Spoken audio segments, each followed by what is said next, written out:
Hello friends, welcome back. हमारे channel easy maths अड्डा पे आपका फिर से स्वागत है। आशा करता हूँ कि आप सभी अच्छे होंगे और आपकी तैयारी भी अच्छी चल रही होगी। तो हर बार की तरह इस बार भी हम जैसे कि हम आपको पता है कि टॉप 25 क्वेश्चंस की प्रैक्टिस सीरीज चला रखी है मैथ्स की। ठीक है। तो आज हम उसी सीरीज में सीट 8 के सॉल्यूशंस आपके सामने रखने वाले हैं। ठीक है। इससे पहले मैंने शीट 1 से 7 तक मैंने अपलोड कर दी है, जिसके सॉल्यूशंस भी मैंने इसी चैनल इजी मैथ्स अड्डा पे अपलोड कर दिए हैं। ठीक है। और जैसा कि मैं हर बार लिखता हूँ best in exam oriented approach, तो हमारी वही अप्रोच आज रहेगी। इसका मतलब भी ये है कि जैसे देखो, आजकल के पेपर में क्या होता है ना कि भाई एक दो या तीन चार क्वेश्चंस ऐसे होते हैं कि भाई जिनमें हमारा माइंड हिट नहीं कर पाता। तो उसकी वजह से या तो हमें डिसअपॉइंटमेंट या फिर हेजिटेशन सी होने लगती है, जिससे हम वही तीन चार क्वेश्चंस में नहीं बाकी सभी क्वेश्चंस में गलती करते हैं। ठीक है। तो भाई हमें सिर्फ जो क्वेश्चंस आते हैं उन्हें तो हम अच्छे से करें, एटलीस्ट उनमें हम कम से कम टाइम लगाएं, जिससे हमारे जो है टाइम भी बचे और हमारा जो है क्वेश्चंस भी एक्यूरेसी बनी रहे, क्वेश्चंस में भी एक्यूरेसी बनी रहे। तो हमें क्या चाहिए कि भाई हमें एग्जाम ओरिएंटेड अप्रोच बतानी है यहाँ पे। और एग्जाम ओरिएंटेड अप्रोच ही हम बताएंगे यहाँ पे, क्योंकि सीट 1 से सीट 7 तक यदि आपने जिस स्टूडेंट ने हमारे ने देखी है कोई भी, तो भाई उसने वीडियो में अच्छे रिव्यूज दिए हैं, डीएम में या फिर टेलीग्राम पे कुछ भी, लेकिन अच्छे जो है उसके रिव्यूज आए हैं। ठीक है। तो भाई मैं आपके सामने दो तीन बातें करना चाहता हूँ। फर्स्ट ऑफ ऑल मैंने बोला था कि भाई जो टॉप 25 क्वेश्चंस खुद से लिखी है इस बार, मतलब खुद से टेलीग्राम चैनल पे भेजी, मैं उन्हें इंक्लूड करूंगा।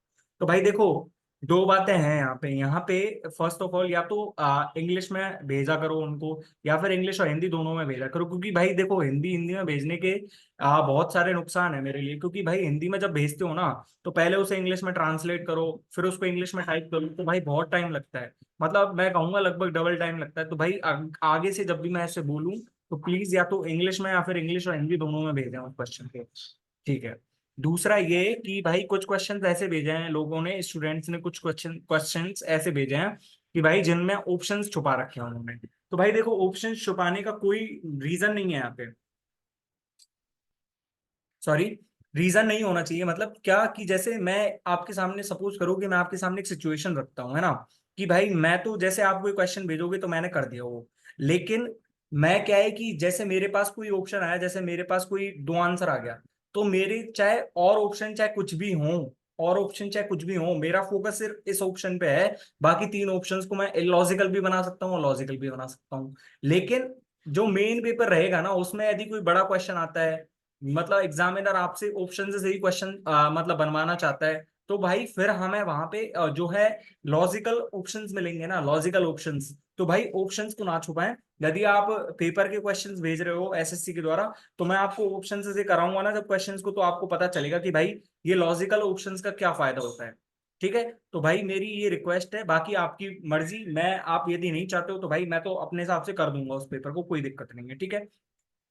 अब तीसरा ये कि भाई अब देखो, मैं आपको ये बताता हूँ कि यार देखो, वीडियोस पे व्यूज पे मत जाना। क्योंकि यार देखो, हमने दो तीन महीने पहले ही जो है ये चैनल खोला है हमने, जिसपे हम वीडियोस अपलोड करते हैं दो तीन महीने से ही। तो भाई देखो यार, अभी तो जो न्यू फ्रेशर बच्चा होगा तो वो किस पे जाएगा, वो तो उसी टीचर पे जाएगा ना जो बरसों से पढ़ा रहा है। वो हमें क्या जानता है। मतलब यूट्यूब पे भाई बहुत सारे टीचर्स हैं, उनमें एग्जिस्टेंस बना पाना एक बहुत बड़ी बात है।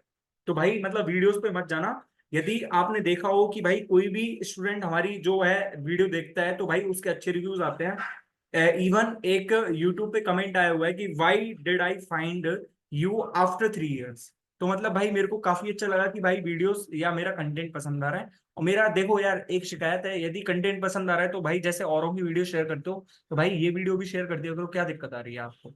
ठीक है। अब हम देखने वाले हैं एकदम एग्जाम ओरिएंटेड अप्रोच। उससे पहले मैं आपको कुछ चीजें और बता देता हूँ। देखो, ये मेरे टेलीग्राम चैनल का लिंक है, आप उसे ज्वाइन कर सकते हो रिलीवेंट मॉक्स एसएससी सर्च करके। ठीक है।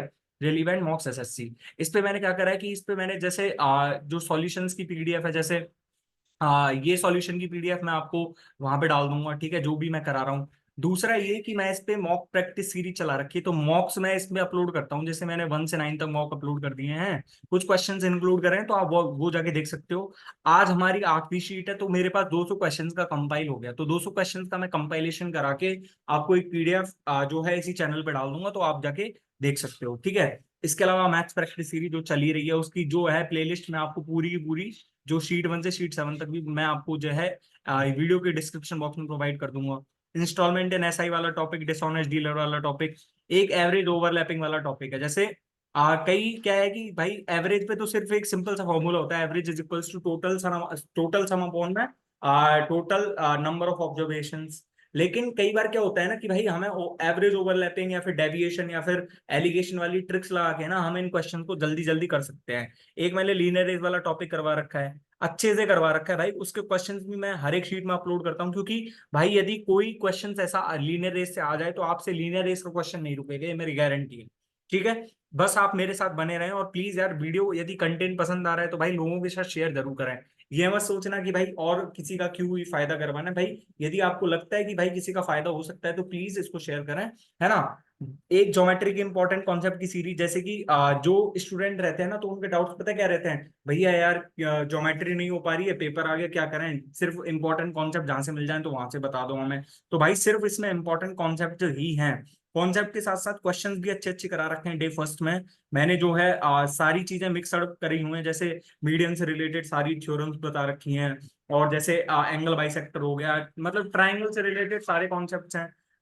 जो दो चार क्वाड्रिलेटरल से रिलेटेड भी हैं, दो चार ट्रेपेजियम से रिलेटेड भी हैं, ट्रेपेजियम के सारे कॉन्सेप्ट बता रखे हैं इसमें। ठीक है, डे टू वाली वीडियो में मैंने पूरा सर्कल करवा रखा है अच्छे से, और डे थ्री वाली वीडियो में मैंने जो है वन और टू का रिवीजन, और एक डे थ्री वाली वीडियो में पॉलीगन अपलोड कर रखा है। तो भाई यदि नहीं देखी है तो इस वीडियो को जाके देखें, और आपको अच्छी लगेगी, मेरा दावा है। ठीक है, और ये मॉक प्रैक्टिस सीरीज जैसा कि मैंने पहले जिक्र करा था। ठीक है, एक बात और कि जब मैं बोलूँ ना जहां पे कि कमेंट और आंसर्स, तो भाई अपने आंसर को कमेंट करा करो, इसके दो फायदे हैं। फर्स्ट ऑफ ऑल तो ये फायदा कि भाई जब आपका जो है क्वेश्चन सही होता है ना, तो भाई आपका कॉन्फिडेंस बूस्ट होता है उससे, और कॉन्फिडेंस बूस्ट होता है ना कहीं स्टडी बूस्ट होती है अपनी, भाई पढ़ने का जो है ना तरीका सुधरता है या फिर इम्प्रूव होता है या फिर बूस्ट होता है तरीका वो। दूसरा ये कि अब जब आप कमेंट करोगे अपने आंसर, और तो आपको ये भी पता चलेगा कि भाई मैं मैथ्स में कहीं एग्जिस्ट करता हूँ या नहीं करता, मेरी मैथ्स कैसी है, मेरी मैथ्स इंप्रूव हो रही है पहले से या नहीं हो रही। भाई कमेंट करा करो आंसर्स को, बाकी सही होगा गलत होगा कोई दिक्कत नहीं है भाई, गलत होगा तो गलत हो गया, क्या दिक्कत आ रही है उसमें। ठीक है, फर्स्ट क्वेश्चन की तरफ बढ़ते हैं हम। सॉरी, तो फर्स्ट क्वेश्चन थोड़ा इंपॉर्टेंट लगा लेना, है ना। थोड़ा सा मतलब अब मैं ये कहना चाहूंगा इस क्वेश्चन को देख के कि भाई जैसे जैसे क्वेश्चन आपसे बोलते जा रहे हैं ना, वैसे वैसे सिर्फ करते जाओ, और कुछ नहीं करना हमें। ठीक है, तो a person invests rupees K for 2 years at 10% simple interest. The amount gained by the person is then divided by in the ratio 5:4। After this first part is invested again for 2 years at 20% compound interest compounded annually, and the second part is invested for 3 years at 30% simple interest. If the total interest earned by both the parts is 9280, find the value of k। मेरा suggestion ये है कि भाई यदि जिसने जो है एक बार भी नहीं देखा है एसआईसीआई, तो पहले एसआईसीआई पढ़ के आए, तब इस क्वेश्चन को देखे तो ठीक रहेगा। बाकी यार देखो, यदि किसी ने करी नहीं रखा और प्रैक्टिस करने आ गई, तो प्रैक्टिस से सिर्फ इम्प्रूव नहीं होगी, पहले कोर्स करना पड़ेगा। ठीक है, तो एक पर्सन मतलब ये कहना क्या चाह रहा है कि एक पर्सन ने के रुपए का इन्वेस्ट करा 2 years के लिए 10% सिंपल इंटरेस्ट, और जो उसको अमाउंट प्राप्त हुआ ना उसके उसके बाद जो अमाउंट प्राप्त हुआ उसने उसको 5:4 में बांटा। जो 5 यूनिट वाला है उसने अगेन जो 2 years के लिए 20% कंपाउंड इंटरेस्ट पे डाला, और जो 4 यूनिट वाला है उसको 3 years के लिए कितने पे 30% सिंपल इंटरेस्ट पे डाला। और जो दोनों पार्ट से जो ब्याज आया उसके पास 9280 है। तो मेरे को वैल्यू निकालनी के की। ठीक है, अब इसमें हमें क्या करना है कि भाई देखो, ऑप्शंस तो हम देखें तो मेरे पास देखो के से भी सॉल्व हो जाएगा, कोई दिक्कत नहीं है, के से भी सॉल्व हो जाएगा, लेकिन भाई मेरे को कोई इजी सा डेटा ही मान लेता हूँ ना मैं। इजी सा डेटा फर्स्ट ऑफ ऑल किसी के माइंड में आएगा, के बराबर 100 मान लेते हैं। तो जब मैंने इसको इन्वेस्ट करा तो 20% मेरे को ब्याज मिला, अमाउंट कितना हो गया 120। 120 को 5:4 में काट देंगे, नो डाउट कोई दिक्कत नहीं है, लेकिन भाई पॉइंट में बनेगा, डेसिमल में संख्या बनेगी, तो भाई ये कॉम्प्लिकेटेड मेथड हो जाएगा ना। इससे अच्छा हम क्या करते हैं कि के को 5 और 4 मतलब 9 का मल्टीपल मान लेते हैं कोई भी। तो 9 का मल्टीपल मतलब मैंने मान लिया के की वैल्यू मैंने जो है 900 ही मान ली, के की वैल्यू 900। तो जब के की वैल्यू 900 मानी ना मैंने, तो इस पे 20% का ब्याज लगेगा। तो मतलब मेरे पास अमाउंट कितना हो जाएगा, 1080। 1080 हो जाएगा ना अमाउंट। इसको मेरे को 5:4 में बांटना है। 5:4 मतलब एक तो मेरे पास हो गया 600 और एक हो गया मेरे पास 400। ठीक है, समझ में आ गया होगा यहाँ तक। अब जब यहाँ तक आपको ये समझ में आ गया, तो अब हमें करना ही क्या है, अब तो मेरे पास कुछ बचा ही नहीं इस क्वेश्चन करने को। हमारे को क्या कह रखा है, देखो 600 को कितने पे इन्वेस्ट कर रहा है ये, 20% कंपाउंड इंटरेस्ट पे 2 इयर्स के लिए। 20% का कंपाउंड इंटरेस्ट कितना हो जाएगा, 44% हो जाएगा। 20 प्लस में 20 इंटू में सॉरी 20 प्लस में 20 प्लस में 20 इंटू 20 अपॉन में 100। तो मेरे पास 44% जब हुआ तो ये मैं क्या कह सकता हूँ, 600 का 144% बनेगा अमाउंट। तो 600 का 144% यानी कि 600 गुणा 1.44। अब ये 1.44 कैसे लिखा है, इसके लिए आपको एसआई की वीडियो या फिर सीआई की वीडियो जाके देखनी है, वहां से समझ में आ जाएगा, क्योंकि इससे ज्यादा नहीं बता सकता मैं, ठीक है। दूसरा मेरे पास 480 है ये। तो 480 को जब मैंने 30% सिंपल इंटरेस्ट पे 3 इयर्स के लिए करा, तो मेरे पास 90% का जो है अमाउंट बनेगा, मतलब अर्थात 480 का 190%। तो 480 का मैं कितना लिख सकता हूँ, 190 को 1.9 टाइम्स, ठीक है। तो मेरे पास अमाउंट कितना हो जाएगा इसका, 600 का 1.44 यानी कि 864, और इसका कितना हो जाएगा 19 × 152 यानी कि 912, ठीक है। तो मेरे पास यहाँ से टोटल अमाउंट कितना आ गया, टोटल मेरे पास आ गया यहाँ से 1776 आ गया। 1776 यहाँ से टोटल अमाउंट आ गया मेरे पास। जब ये टोटल अमाउंट मेरे पास 1776 आ गया, और मैंने करा इन्वेस्ट कितना था, मैंने 900 इन्वेस्टमेंट करा था, लेकिन मेरे पास इन दोनों से ही पूछ रहा है, मतलब दोनों से जो ब्याज आ रहा है दोनों पार्ट से, यानी कि 1080 इन्वेस्ट करा तो 700 जो 1776 बन गया 2 इयर्स में, या फिर कुछ भी है जितने पार्ट में इन्वेस्टमेंट करा है। तो यानी कि मेरे पास ब्याज कितना मिल रहा है, ब्याज मेरे पास 696 हो गया। 696, इसी 696 की वैल्यू कितनी दे रखी है मेरे को, इसी 696 की वैल्यू दे रखी है 9280। अब देखो, ऐसे में जब आपको ऐसे कोई संख्या आ जाए ना, तो पहले आप इसको 696 को क्या करो, इसको मतलब जो लीस्ट जो इसका मल्टीपल है ना उसमें तोड़ो इसको। जब लीस्ट मल्टीपल में तोड़ा तो मेरे पास 3 का मल्टीपल है ये। तो 3 का मल्टीपल है तो फिर हम 3 इंटू में 232 लिख सकते हैं इसको, इज इक्वल टू 9280। अब ढंग से देखो, ये 232 का ही तो मल्टीपल है, 232 का ही तो मल्टीपल है ये। 232 यानी कि 200 इंटू 4 करो तो 800, और 32 इंटू 4 करेंगे तो 128, 800 प्लस में 128, 928, यानी कि ये 40 बार कट गया पूरा। तो मेरे पास जब 3 की वैल्यू 40 है तो मेरे पास 900 की वैल्यू कितनी हो जाएगी, 900 की वैल्यू मेरे पास हो जाएगी 12,000, ठीक है। तो के की वैल्यू हमारे पास कितनी आ गई, 12,000 ही तो आ गई, ठीक है। हमने क्यों माना के की वैल्यू 900 ही, ये तो सारे लॉजिक मैंने बता दिए हैं। यदि इससे भी कोई किसी को शॉर्टेस्ट अप्रोच पता हो तो भाई कमेंट बॉक्स में अपना मेंशन कर सकते हो, कोई दिक्कत नहीं है भाई। मैं भाई यदि कहीं पे इम्प्रूव करूंगा मैं खुद को, तो भाई बता देना मेरे को, है ना। दूसरा क्वेश्चन है मेरे पास, दूसरा क्वेश्चन है मेरे पास एज से रिलेटेड, और एज का क्वेश्चन आ गया, the ratio of the present age of Chinky and Minky is 4:5 and the present age of Chinky's mother is 9/2 times Minky's age 5 years ago, है ना। And the present age of Minky's mother is 7/3 times of Chinky's age after 3 years, ठीक है। If after 15 years the average age of Minky's mother and Chinky's mother is 5/5। जब मेरे पास 15 years के after है ये average age, मतलब मैं यहाँ से 15 इयर्स के बाद उनकी एज का जो सम आ रहा है ना टोटल सम, मैं यहाँ से कितना लिख सकता हूँ, 110 लिख सकता हूँ। 110 मतलब मैं यहाँ से जब सम 110 लिख रहा हूँ तो 15 इयर्स के बाद लिख रहा हूँ दोनों की एज का, यानी कि प्रेजेंट एज में से मेरे को प्रेजेंट एज निकालने के लिए दोनों की एज में से 15 घटाना पड़ेगा। यानी कि मैं यहाँ से एक चीज तो कंक्लूड कर सकता हूँ यहाँ से कि sum present age sum of ये C's mother and M's mother, C's mother and M's mother, ठीक है। तो मेरे पास यहां से कितना आ जाएगा, 110 माइनस में 30 इज इक्वल्स टू 80, ठीक है। अब 80 आ गया मेरे पास। पर मेरे पास जो रिलेशन क्या क्या दिए हुए हैं अब मैं वो लिखता हूं, ठीक है। मेरे पास चिंकी की एज दी हुई है और मिंकी की एज का रेशियो दिया हुआ है, तो चिंकी और मिंकी का रेशियो कितना हो जाएगा मेरे पास, 4x 5x, 4x 5x।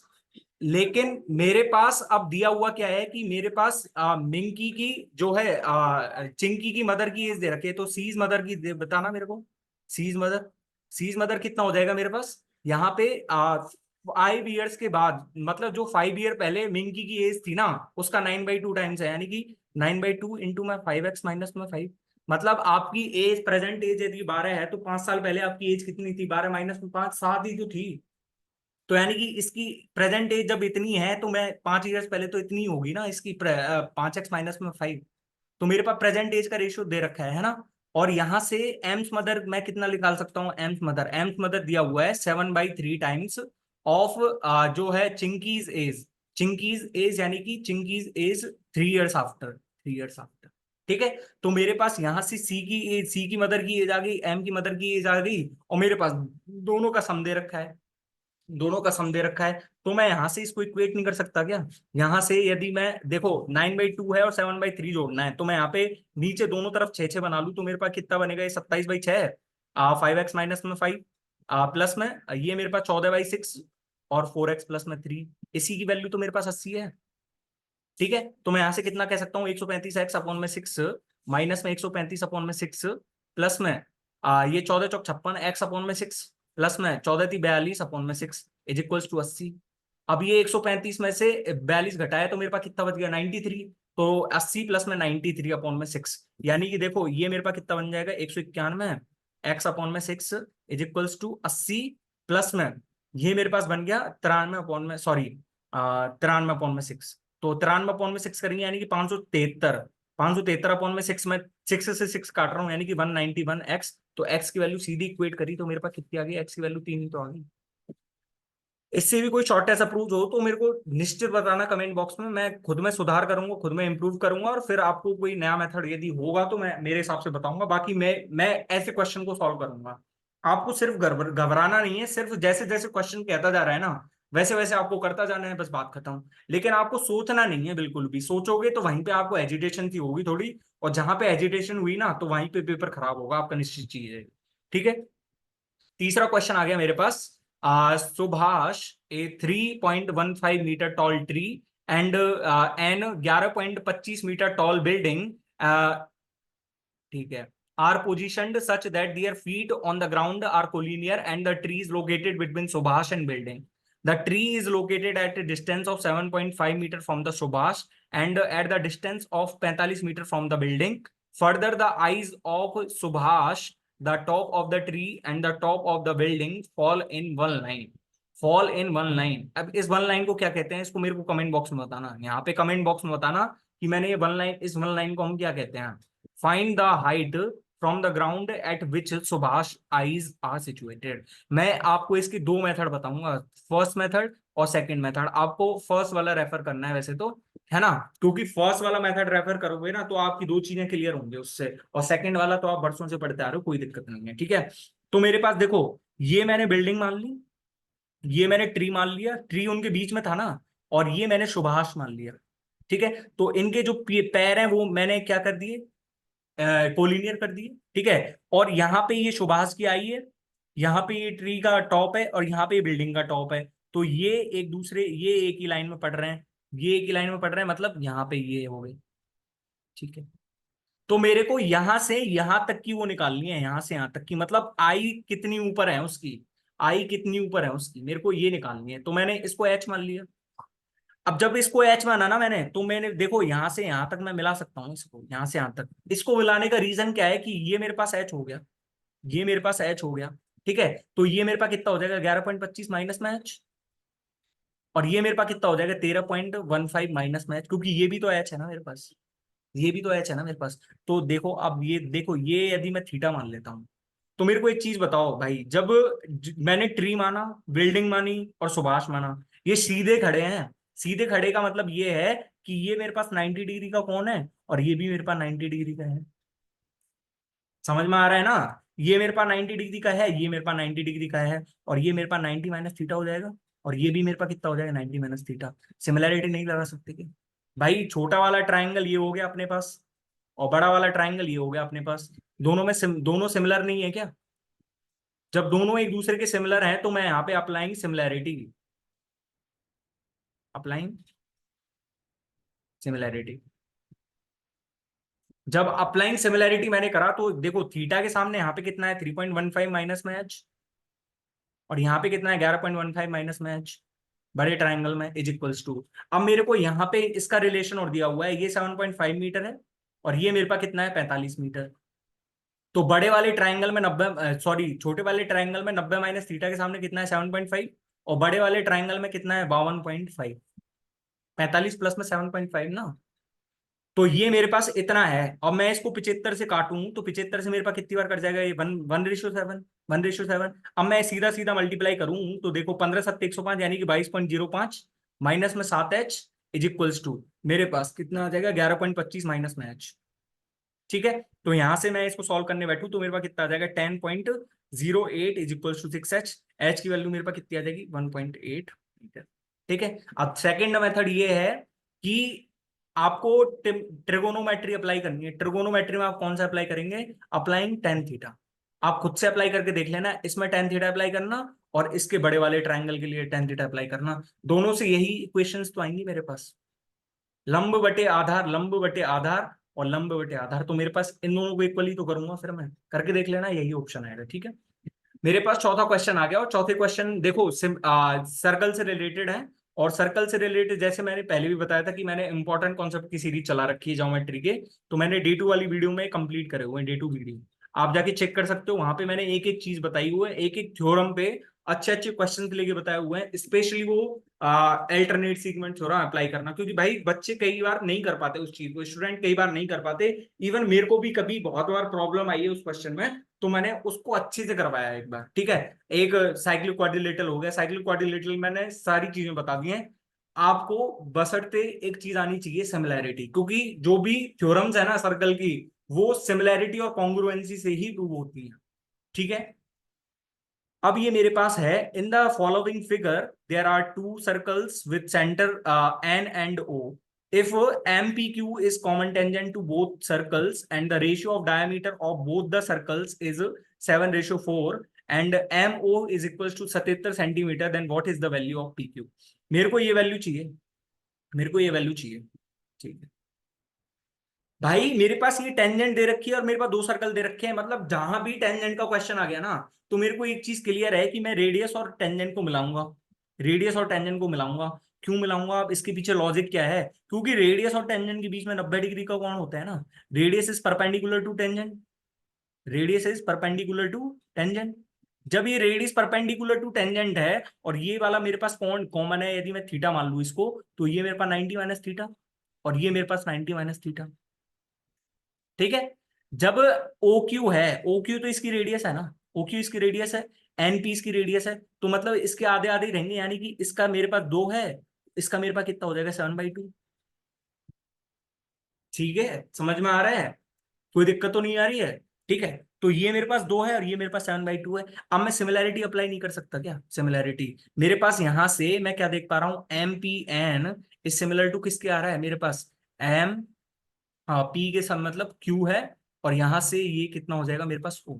तो यहां से आप सिमिलैरिटी अप्लाई करके आपको रिलेशन निकालना है यहाँ पे। तो मेरे पास एक और चीज बता देता हूँ, एम पी अपॉन में M Q is equals to P N upon में Q O is equals to M N upon में एम।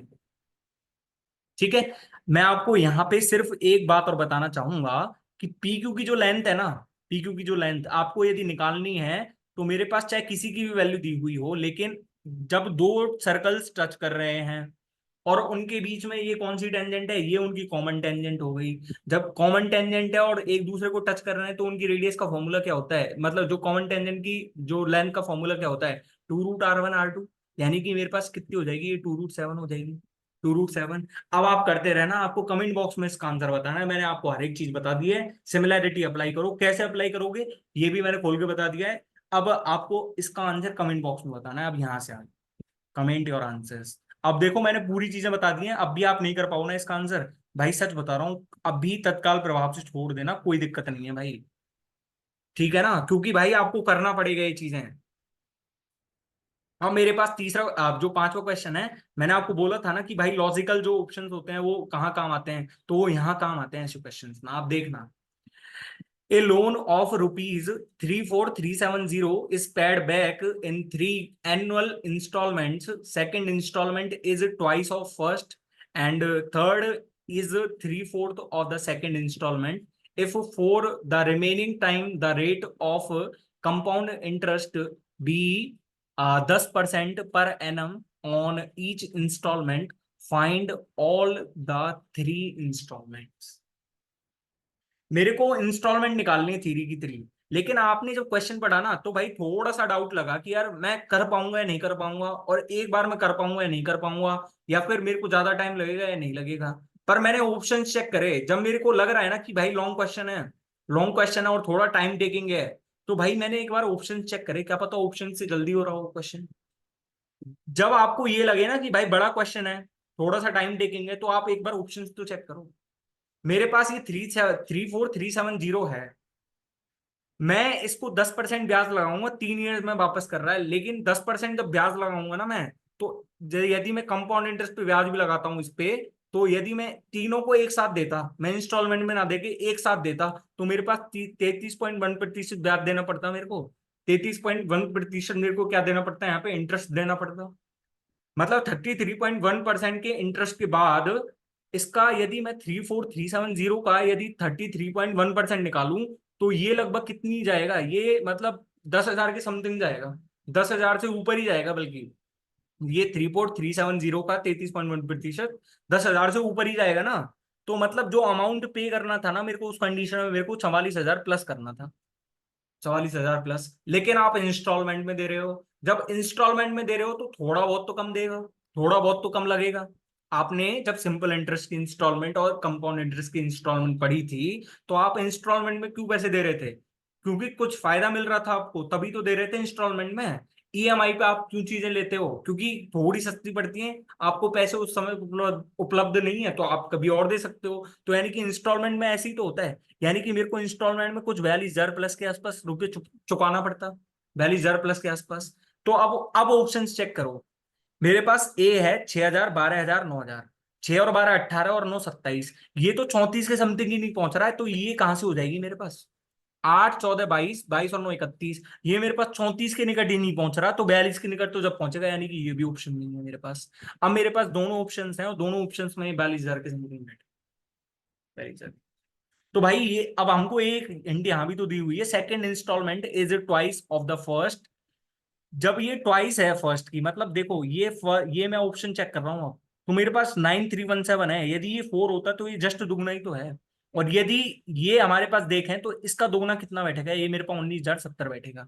तो 19,070 से तो बहुत ऊपर है, यानी कि ये ऑप्शन भी नहीं है हमारे पास, यही ऑप्शन तो है। यदि आपको कॉन्सेप्ट पता है तो 10 से 12 सेकंड का क्वेश्चन था ये।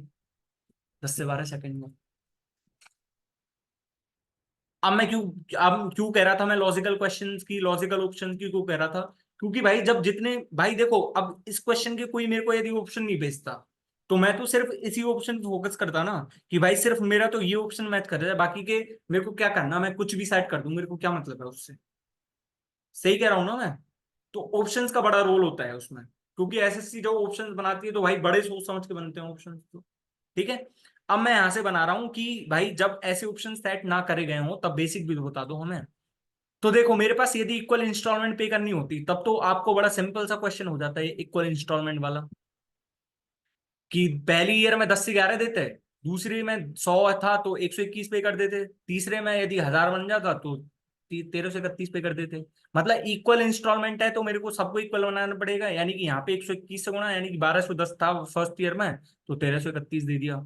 सेकेंड ईयर में यदि 1,100 था तो मैंने 1,331 दे दिया। और थर्ड ईयर में 1,000 था तो 1,331 दे दिया।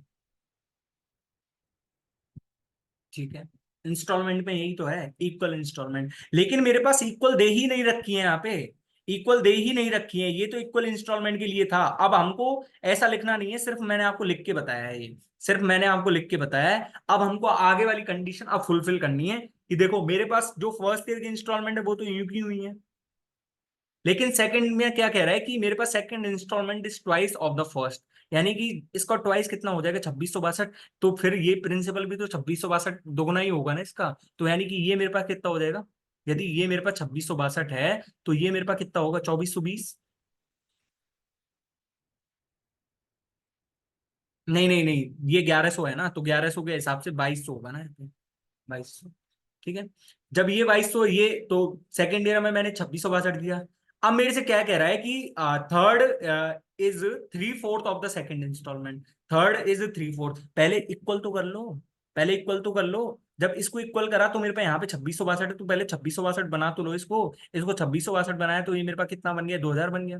2,000। अब इसको 3/4 करेंगे तो 3/4 यानी कि जो थर्ड ईयर वाला प्रिंसिपल है वो 1,500 बन गया। और इसके बाद मतलब दो 2662 है, तो यानी कि इसका 3/4 करेंगे तो सिक्स सिक्स 5.5 into 3, यानी कि ये मेरे पास हो जाएगा 5 6, अच्छा 1996, 1996.5। तो मेरे पास यहाँ पे 1,500 से थर्ड ईयर में मेरे को देना पड़ रहा है 1996 ठीक है, ये मेरे पास इंस्टॉलमेंट्स आ गई, फर्स्ट ईयर की इंस्टॉलमेंट, सेकंड की इंस्टॉलमेंट, थर्ड की इंस्टॉलमेंट। और ये मेरे पास क्या था, प्रिंसिपल था। और प्रिंसिपल टोटल कितना है, 1210 प्लस में 2200, 3410 और 1500 यानी कि 4910। इसी की वैल्यू दे रखी है मेरे ऊपर 34370। ये 7 गुना ही तो है लगभग, 7 गुना ही है लगभग, क्या 7 गुना ही है। तो मेरे पास यहाँ पे इसका मल्टीपल देखेंगे, 7 का मल्टीपल ही चेक कर लो, 7 का मल्टीपल भी चेक कर लो, या फिर यहाँ पे सीधा ही मल्टीप्लाई करके देख लो ना, 1331 इंटू में 7, यही ऑप्शन तो मैच करेगा मेरे पास। समझ में आया तो ठीक है, नहीं तो भाई छोड़ देना, कोई दिक्कत नहीं है, अच्छे से समझा दिया एक बार खोल के पूरा। ठीक है, अब दोबारा तो जब भी ऐसा क्वेश्चन आएगा तो मैं सीधा करूंगा आपके सामने। ठीक है, अब मेरे पास क्वेश्चन नंबर है छठवा, और छठवे में मैं आपके सामने दो मेथड रखना चाहूंगा। ठीक है, फर्स्ट तो ये है और सेकंड ये है। 3 men A, B and C working together can do a job in 6 hours less than A alone। यहाँ पे एक चीज समझ में आई, A B C working together can do a job in 6 hours less than A alone. मतलब A यदि अकेला काम करता और ए बी सी यदि टुगेदर काम कर रहे हैं, तो ए बी सी 6 आवर कम ले रहे हैं ए से। तो मैं यहां से क्या कह सकता हूं कि ए ने 6 आवर ज्यादा लिए हैं एबीसी से, ए ने 6 आवर ज्यादा लिए हैं एबीसी से। मतलब मैं यदि ए प्लस में बी प्लस में सी को, इनको मान लू कि एक्स आवर्स में काम कर रहे हैं ये, तो ए ने कितने आवर्स लिए हैं, एक्स प्लस में 6। अगेन क्या कह रहे हैं हमसे, in 1 hours less than B alone, यानी कि बी ने कितना लिया होगा, एक्स प्लस में 1। और C and in 1/2 time needed by C, यानी कि सी ने कितना टाइम लिया होगा, सी ने 2x टाइम लिया होगा, सी ने 2x टाइम लिया होगा। ठीक है, तो मेरे पास यहाँ पे क्या कह रहा है, then A and B working together can do the same work in how much time. तो मेरे पास यहाँ से तो सीधी इक्वेशन बनती है, यहाँ से मैं 1 आवर का निकाल लू, 1 आवर में इन्होंने कितना काम करा इंडिविजुअली, 1/x+6, 1/x+1, 1/2x, और तीनों ने मिलकर कितना काम करा है, ये उसके बराबर हो जाएगा 1/x के। एक बार इसको छुपाओ, तो मेरे पास यहाँ पे x+1 और 2x का मल्टीप्लाई आ जाएगा, यानी कि 2x² प्लस में 2x। एक बार इसको छुपाओ आप बीच वाले को, तो मेरे पास x+6 प्लस में 2x हो जाए, मतलब मल्टीप्लाई 2x हो जाएगा। तो मेरे पास यहाँ से कितना हो जाएगा, 2x² प्लस में 12x। और एक बार अब इसको छुपाओ, तो यानी कि x+1 और प्लस में x+6, यानी कि x² प्लस में 7x प्लस में 6। ठीक है, अब इक्वल टू, ये इक्वल किसके कर रहा हूं, देखो यहां से ढंग से देखना थोड़ा समझ के, मैं लिख नहीं रहा हूं नीचे वाला। x+6, x+1 और 2x है मेरे पास डिनोमिनेटर, लेकिन मैं x से x को अब तो काट सकता हूँ। तो मेरे पास यहाँ पे क्या बचेगा, 2 इंटू में x+6 इंटू में x+1, यानी कि x² प्लस में 7x प्लस में 6। भाई पूरी चीजें नहीं लिख रहा हूँ, देख लो, 2x² और x², 5x², और दो यहां से आ जाएगा, तो मेरे पास 3x² ही तो बच गया, प्लस ये मेरे पास है 2x और 12x, 14x और 7x, 21x। और यहां से 14 आ गया ना, 7 दूनी 14, यानी कि 7x। ठीक है, यहाँ पे 6 है और यहाँ पे 12 आएगा इधर, तो मेरे पास कितना हो जाएगा, 3x² प्लस में 7x माइनस में 6 इज इक्वल्स टू 0। यानी कि एक तो x की वैल्यू मेरे पास कितनी आ जाएगी, यहाँ से -3 आ जाएगी, और एक x की वैल्यू मेरे पास कितनी आ जाएगी, 2/3 आ जाएगी यहाँ से, 2/3। तो मेरे को x की वैल्यू नेगेटिव कंसिडर थोड़ी करूंगा मैं, x की वैल्यू नेगेटिव थोड़ी कंसिडर करूंगा। भाई जब x की वैल्यू नेगेटिव ही कंसिडर कर लूंगा, तो मेरे पास इसकी वैल्यू भी नेगेटिव चल जाएगी, फिर तो इसकी वैल्यू भी नेगेटिव चल जाएगी, इसकी वैल्यू मेरे पास नेगेटिव चल जाएगी, मतलब इसकी वैल्यू नेगेटिव जाएगी, बाकी सबकी पॉजिटिव रहेगी, तो क्या है, इसकी नेगेटिव जाएगी, इसकी भी नेगेटिव जाएगी, तो मेरे पास इसकी वैल्यू तो नेगेटिव हो ही नहीं सकती। लेकिन अब मैं यहाँ पे यदि 2/3 जमाऊं, तो ए ने 20/3 आवर्स लिए हैं, और बी ने कितने टाइम लिए हैं, बी ने 5/3 आवर्स लिए हैं, और सी ने कितना टाइम लिया है, सी ने लिया है 4/3 टाइम्स। तो मैं यदि टोटल वर्क को 20 मान लूं, तो इनकी एफिशिएंसी कितनी कितनी आ जाएगी, 3 12, और ये यहाँ से कितना हो जाएगा मेरे पास, हमको तो ए और बी ही चाहिए ना, तो ए और बी ने मिलके कितने दिन में कराया होगा, वो कितने आवर्स में करा होगा, 20/15, यानी कि 4/3 आवर्स ही तो है इसका आंसर। आपको जहां पे शॉर्टेस्ट अप्रोच लग सकती है वहां पे बताऊंगा, जहां पे नहीं लग सकती तो वहां पे कैसे बता सकता हूँ मैं। लेकिन ये है कि आपका मैथ्स के जो है, मैथ्स के अच्छे क्वेश्चन जो भी आते हैं ना, सारे से डर खोल दूंगा आपको, बिल्कुल आपको डरने की जरूरत ही नहीं है, आपको एजिटेशन होगी ही नहीं मैथ्स की वजह से पेपर में, बस बने रहना मेरे साथ। ठीक है, अब ये मेरे पास सेकंड मेथड है, तो सेकंड मेथड में मेरे पास क्या है, देखो ए प्लस में बी प्लस में सी देखा मैंने, और ढंग से मैंने सी को देखा, तो मेरे पास ए प्लस में बी प्लस में सी एक्स आवर्स ले रहे हैं, तो सी 2x आवर्स ले रहा है। मतलब मेरे पास इफिशियंसी यदि मैं देखूं, तो इफिशियंसी इसकी 2 है, तो सी की 1 है मेरे पास, सी की 1 है। जब सी की एफिशिएंसी ही 1 हो गई, तो मेरे पास ए प्लस में बी दोनों की एफिशिएंसी भी तो मेरे पास 1 है। दोनों की एफिशिएंसी भी तो मेरे पास एक है। यानी कि मैं यहां से क्या कह सकता हूं कि यदि सी ने 2x आवर में कराया कोई काम, तो ए प्लस में बी ने भी 2x आवर में कराया वो काम। ए प्लस में बी ने भी 2x आवर में कराया वो काम। अब यहाँ पे ए प्लस में बी ने 2x आवर में तो करा है, लेकिन ए ने इंडिविजुअली, ए और बी ने कितने में करा है, x+6 और x+1, यानी कि ए और बी से कितने ज्यादा लिए हैं। तो मैं यहाँ पे कितना लिख सकता हूँ, देखो यहाँ एक फॉर्मूला होता है कि ए प्लस में बी ने कितने दिन लिए हैं, is equals to under root में ए ने कितने डेज ज्यादा लिए हैं, ए ने कितने डेज ज्यादा लिए हैं, 6 माइनस में एक्स प्लस में 6 माइनस में 2x ना, और एक्स प्लस में 1 माइनस में 2x, यानी कि 1 माइनस में x बी ने ज्यादा लिए हैं, तो अंडर रूट में 6 माइनस एक्स इंटू में 1 माइनस एक्स। इसका फॉर्मूला का डिराइव मैं आपको अगली वीडियो में कराऊंगा, वीडियो बहुत बड़ी हो जाएगी, एक कॉन्सेप्ट बताना है आपको इस वीडियो में। तो भाई अगली बार जब भी करवाऊंगा ऐसे क्वेश्चन, तो मैं आपको कॉन्सेप्ट तब बता दूंगा, इसका पूरा फॉर्मूला डिराइव कर दूंगा, कोई दिक्कत नहीं है, ठीक है।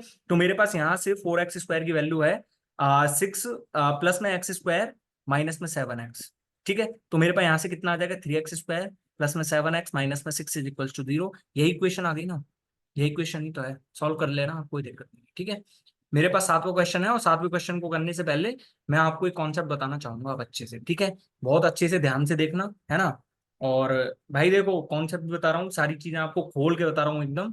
तो भाई देखो, ये तो है ही नहीं कि कंटेंट में कोई कमी रहेगी, कंटेंट में तो भाई ठीक है, एकदम सॉलिड ही दे रहा हूँ एक बार, कोई दिक्कत ही नहीं है ना। तो मैं एक बार स्लाइड ऐड करता हूँ कोई अच्छी सी, और इस पे आपको कॉन्सेप्ट बताता हूँ कि एक्चुअल में हमको करना क्या है इस कॉन्सेप्ट में, ठीक है। तो 1 सेकेंड, मेरे पास है यहाँ से, ठीक है। अब ये मेरे पास यहाँ से आ गया कॉन्सेप्ट, है ना, यहाँ पे, ठीक है। आपके पास स्पीड का फॉर्मूला क्या होता है, मैंने दो क्वेश्चंस लिए हैं, एक क्वेश्चन खुद से कराऊंगा, दूसरा क्वेश्चन आपको खुद से करना है, ठीक है ना, ध्यान रखना। मेरे पास स्पीड का फॉर्मूला क्या होता है, स्पीड स्पीड का फॉर्मूला यदि किसी को नहीं पता है तो भाई क्या रुक के करेगा वो यहाँ पे, डिस्टेंस अपॉन टाइम। मतलब मेरे पास S is equals to D upon में टी है। तो मेरे पास यदि डी कांस्टेंट रहा, डी यदि कांस्टेंट रहा मेरे पास, तो मेरे पास S is indirectly proportional to T. मतलब स्पीड यदि बढ़ेगी तो टाइम घटेगा, और स्पीड यदि घटेगी तो टाइम बढ़ेगा। ऐसे एग्जाम्पल के तौर पे मैं बताऊं कि आपके और आपके घर के स्कूल, मतलब आपके घर में और आपके स्कूल में जितनी डिस्टेंस है ना, वो तो कांस्टेंट ही है। लेकिन आप एक दिन जा रहे हो 10 किलोमीटर पर आवर से, और एक दिन जा रहे हो आप 20 किलोमीटर पर आवर से, तो जस्ट आधा टाइम नहीं लोगे क्या आप, आधा टाइम, यानी कि स्पीड जब आपने बढ़ाई तो टाइम घट गया आपका स्कूल और उसके बीच में ना, घर के बीच में। तो मेरे पास यहाँ पे मैं मान रहा हूँ कुछ भी, कि एक पर्सन है जो उसने डिस्टेंस टी चली है, डिस्टेंस क्या चली है, उसने डी चली है ना, स्पीड उसकी एस है, और टाइम उसने टी लिया है, टाइम उसने लिया है टी। तो मेरे पास यहां से सिंपल सा है, D is equal to S T, जितनी उसकी स्पीड है, जितने टाइम वो चला है, डी की वैल्यू एस टी है। लेकिन मेरे पास इस जब मैं डिस्टेंस को कांस्टेंट रख रहा हूं, तो मेरे पास दो केसेस बन रहे हैं यहाँ पे, केस फर्स्ट और केस सेकंड। मैंने क्या करा यहाँ पे कि भाई ये जो एस है ना मेरे पास, मैंने इसको थोड़ा सा बढ़ा दिया, मतलब S1 को मैंने थोड़ा सा बढ़ा दिया। S1 यहाँ पे क्या है कि जितनी मैं स्पीड बढ़ा रहा हूँ वो है S1 की, और T1 यहाँ पे क्या है, जब S1 यहाँ से बढ़ाऊंगा तो T1 कम होगा, यानी कि मतलब T1 जितना टाइम कम हुआ है ना वो है यहाँ पे। तो मेरे पास अब D की वैल्यू कितनी रहेगी यहाँ पे, S प्लस में S1, सॉरी S प्लस में S1 इंटू में T माइनस में T1, क्योंकि भाई डिस्टेंस तो हमारे पास सेम ही है ना, डिस्टेंस तो मेरे पास सेम ही है, स्पीड इतनी बढ़ गई S1 से तो टाइम T1 से कम हो गया मेरे पास। यहाँ पे T1 एक्चुअल टाइम नहीं है, यहाँ पे T1 ये है कि जितना टाइम हमने डिक्रीज कर दिया, मतलब जितना टाइम डिक्रीज हुआ है उसमें, ठीक है। तो मेरे पास दोनों की वैल्यू इक्वल नहीं है क्या, यानी कि मैं यहाँ से क्या लिख सकता हूँ, S T is equal to S plus में S1, और यहाँ से T माइनस में T1, ठीक है। तो मेरे पास यहाँ से कितना आ जाएगा, देखो S T is equal to S T plus में S1 T माइनस में ST1 माइनस में S1 T1, ठीक है। तो देखो एस टी से एस टी कट गया, यानी कि S1 T1 प्लस में ST1 इज इक्वल्स टू मेरे पास कितना आ जाएगा यहाँ से, S1 T, यानी कि टी की वैल्यू मेरे पास कितनी आ गई यहाँ से, S प्लस में S1 इंटू में T1 अपॉन में S1, ठीक है। ठीक है, मेरे पास ये आ गई ना वैल्यू टी की, मतलब ये मेरे पास एक्चुअल टाइम है जब उसकी स्पीड जो है यूजुअल थी, और मतलब उसका जो है टाइम भी यूजुअल था, ठीक है। तो मेरे पास एक केस ये भी तो बन सकता है ना कि भाई मैं स्पीड को घटा रहा हूँ, यानी कि S2 है तो मैंने घटा दी है, तो T2 हमारा क्या करेगा, बढ़ जाएगा, मतलब टाइम हमारे पास बढ़ जाएगा ना जब स्पीड घट जाएगी आपकी। ऐसे कर लो कि 10 किलोमीटर पर आवर से आपने 5 किलोमीटर पर आवर पे चले गए स्पीड, तो जस्ट आधा टाइम बढ़ जाएगा ना, मतलब ज्यादा टाइम लगेगा थोड़ा। ठीक है। तो मेरे पास अब डी की वैल्यू कितनी रहेगी यहाँ से, एस माइनस में S2 जितनी घटाई है हमने, और टी प्लस में T1, यानी कि टाइम जितना बढ़ा है वो उतना है। तो मेरे पास यहां से मैं क्या लिख सकता हूँ, S T is equals to S minus में S2 और टी प्लस में T2। ये मैंने एस टी क्यों लिख दिया यहाँ पे एस टी, क्योंकि हमारे पास डिस्टेंस तो कांस्टेंट ही है ना, हमने जस्ट स्पीड बढ़ाई है तो हमारा टाइम कम हो गया था, स्पीड घटाई है तो मेरा टाइम बढ़ गया था। तो मेरे पास एस टी है, यहाँ से मेरे पास टी की वैल्यू आती है, आप सॉल्व करके देखना, एस माइनस में S2 अपॉन में S2 इंटू में T2। ठीक है। तो मैं यहां से एक चीज समझाना चाहता हूं कि ये दोनों है ना जो इक्वल रहते हैं, इक्वल। ठीक है। हम यहां से कई बार क्या निकालेंगे कि हम यहां से एक्चुअल स्पीड निकालेंगे, एक्चुअल स्पीड निकाल के हम एक्चुअल टाइम निकालेंगे, और एक्चुअल टाइम और एक्चुअल स्पीड होगी तो हम डिस्टेंस फाइंड कर सकते हैं, कर सकते हैं। अब मैं आपके सामने क्वेश्चन रखूं डायरेक्ट, तो बहुत हल्का सा क्वेश्चन है ये तो। An urgent message has to be delivered from Pune to Jaipur, a horse rider travels from Pune to Jaipur at constant speed, if the horse had increase its speed by 6 kilometre per hour, it would have taken this rider 4 hours less and travelling at 6 kilometre lesser than initial speed, it would have taken him 10 hours more than the time he would have taken had he traveled at a speed of 6 kilometre higher। भाई यहाँ पे कुछ अलग चीज लिख रही है, अलग चीज। तो भाई यहाँ पे सिर्फ एक चीज बताओ मेरे को, यहाँ पे तो सिर्फ एक फॉर्मूला लगना है ना, एस इज इक्वल्स टू कितना हो, मतलब T is equals to actual time हमको निकालना पड़ जाए, तो मेरे पास एस प्लस में कितना बढ़ा रहा था, 6 बढ़ा रहा था, अपॉन में 6 इंटू में T1 कितना था, 4 था, is equals to S minus में S2, और 6 हो रहा था, घट रही थी। लेकिन मेरे पास T2 है, T2 आप यहाँ पे 10 मत लिख देना, गलत क्वेश्चन हो जाएगा, क्योंकि यहाँ पे 10 कब होता है ये, यदि ये हमसे यूं कहता कि had he travelled at a speed of initial speed, क्योंकि हमारा जो फॉर्मूला आया था ना, ये एस एस प्लस में एस बन, और ये फॉर्मूला आया था ना, तो ये हमारा फॉर्मूला कब आया था, जब हमने जो भी चेंज करा है ना वो इनिशियल स्पीड पे करा है, ना कि इस स्पीड पे। अब ये हमसे कह क्या रहा है कि हमसे यहाँ तो ये इनिशियल स्पीड पे चेंज करवा रहा है, और यहाँ हमसे ये दूसरी वाली स्पीड पे चेंज करवा रहा है, दूसरी वाली स्पीड पे। तो जब ये दूसरी वाली स्पीड पे करवा रहा है तो यहाँ पे देखो चित्र बना के सोचो कि देखो ये मेरे पास एक बॉर्डर लाइन है, बॉर्डर लाइन, ये मेरे पास सब यूजुअल वाला था, यूजुअल स्पीड थी, यूजुअल टाइम था। लेकिन उसने जब 6 किलोमीटर बढ़ाई ना, 6 किलोमीटर पर आवर, तो उसको 4 आवर्स लेस लग रहा था, 4 आवर्स लेस, यानी कि अब वो यहां तक पहुंच रहा था, मतलब इस वाले टाइम पे पहुंच रहा था, इस वाले टाइम पे। लेकिन अब उसको मतलब 4 hours 6 hours less, 4 hours less लग रहा था, यानी कि इस वाले टाइम पे ही पहुंच रहा था वो अब तो। लेकिन अब क्या करा कि जब उसने 6 किलोमीटर बढ़ा दी ना, तो उसने क्या करा कि अब 10 आवर ज्यादा ले रहा है, किससे, इससे, यानी कि 10 आवर इससे ज्यादा ले रहा है, ना कि इस यूजुअल वाले से। तो मेरे पास 10 आवर जब इससे पीछे जाऊंगा मैं, 10 आवर इससे पीछे जाऊंगा, तो वो स्पीड तो यहाँ करी है उसने जाके कंप्लीट। तो मेरे पास ये बॉर्डर लाइन से तो कितना क्रॉस हुआ है, बॉर्डर लाइन से तो मेरे पास 6 आवर ही क्रॉस हुआ है ना, बॉर्डर लाइन से तो मेरे पास 6 आवर्स ही क्रॉस हुआ है ना, तो यानी कि मेरे पास यहाँ पे आएगा 6। तो मेरे पास आप दोनों इक्वेशन को इक्वेट करो, तो मेरे पास देखो यहाँ से तो 6 से 6 कट जाएगा मेरे पास, यानी कि देखो 4x प्लस में 24 इज इक्वल्स टू मेरे पास कितना आ जाएगा यहाँ से 6x, माइनस में ये मेरे पास हो जाएगा 36। तो मेरे पास यहाँ से हो जाएगा 2s की वैल्यू मेरे पास 60, यानी कि s की value 30 kilometre per our, 30 kilometre. ठीक है। जब s की वैल्यू मेरे पास 30 है, तो मेरे पास यहां से t की वैल्यू कितनी आ जाएगी, t की वैल्यू नहीं निकाल सकते, s प्लस में 6 अपॉन में 6 इंटू में 4, यानी कि कहीं से भी निकाल लो, t की वैल्यू कितनी आ जाएगी मेरे पास 24 आवर। और जब s आ गई मेरे पास t आ गया, तो मेरे पास डिस्टेंस क्या होती है, स्पीड इंटू टाइम, यानी कि 720 किलोमीटर, 720 किलोमीटर। अब आपको यदि ये कॉन्सेप्ट पता है तो आपने कितने सेकंड लिए होंगे इस क्वेश्चन को करने में, ज्यादा टाइम लगा था क्या आपको करने में, लेकिन आपको कॉन्सेप्ट तो पता रहना चाहिए ना, 30 से 40 सेकंड तो लग गए होंगे मैक्सिमम, मिनिमम। मिनिमम हम देखें तो मैक्सिमम तो भाई कितना भी ले लो आप, उसकी तो कोई लिमिट ही नहीं है। इस क्वेश्चन का आंसर आप मेरे को कमेंट बॉक्स में बता देना, यहाँ पे सिर्फ ओरिजिनल स्पीड पूछी है। आप आपने आंसर को है ना कमेंट बॉक्स में आंसर करना है आपको।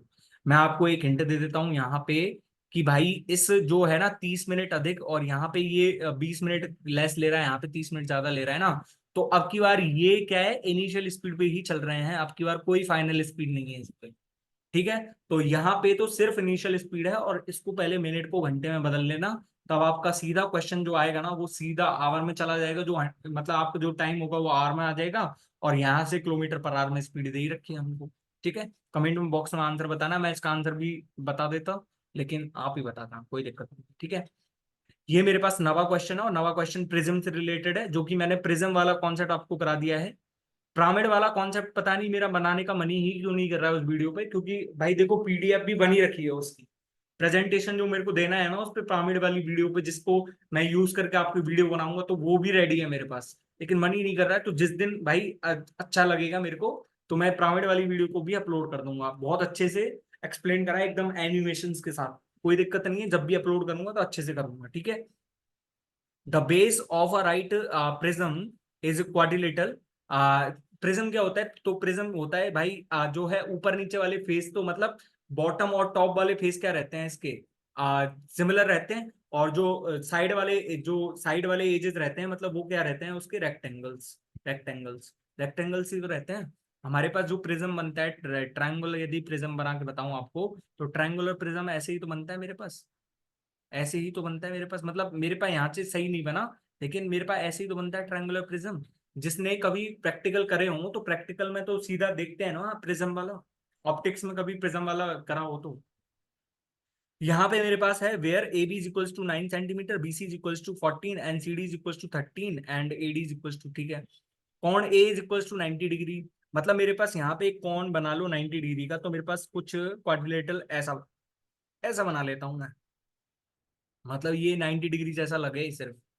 ठीक है, तो मेरे पास यहाँ से ए बी सी डी है ना, तो ए बी सी डी यानी कि ये 9 सेंटीमीटर है, और ये मेरे पास कितना हो जाएगा 14 सेंटीमीटर। मैं चित्र नहीं बनाना चाहता प्रिज्म का, ठीक है ना, आप यदि कॉन्सेप्ट पढ़ लो एक बार अच्छे से, मैंने बहुत अच्छे से एक्सप्लेन कराया है प्रिज्म वाली वीडियो, और डिस्क्रिप्शन बॉक्स में लिंक प्रोवाइड कर दूंगा।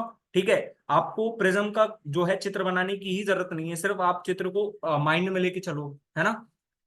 तो मेरे पास यहाँ पे कितना दिया हुआ है, and the volume of the prism is 2070 centimetre cube, find the total surface area of the prism. Total surface कितना होता है, 2 into base area.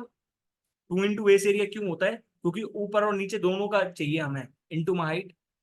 Into my height ही तो होता है, ऐसे ही तो होता है मेरे पास।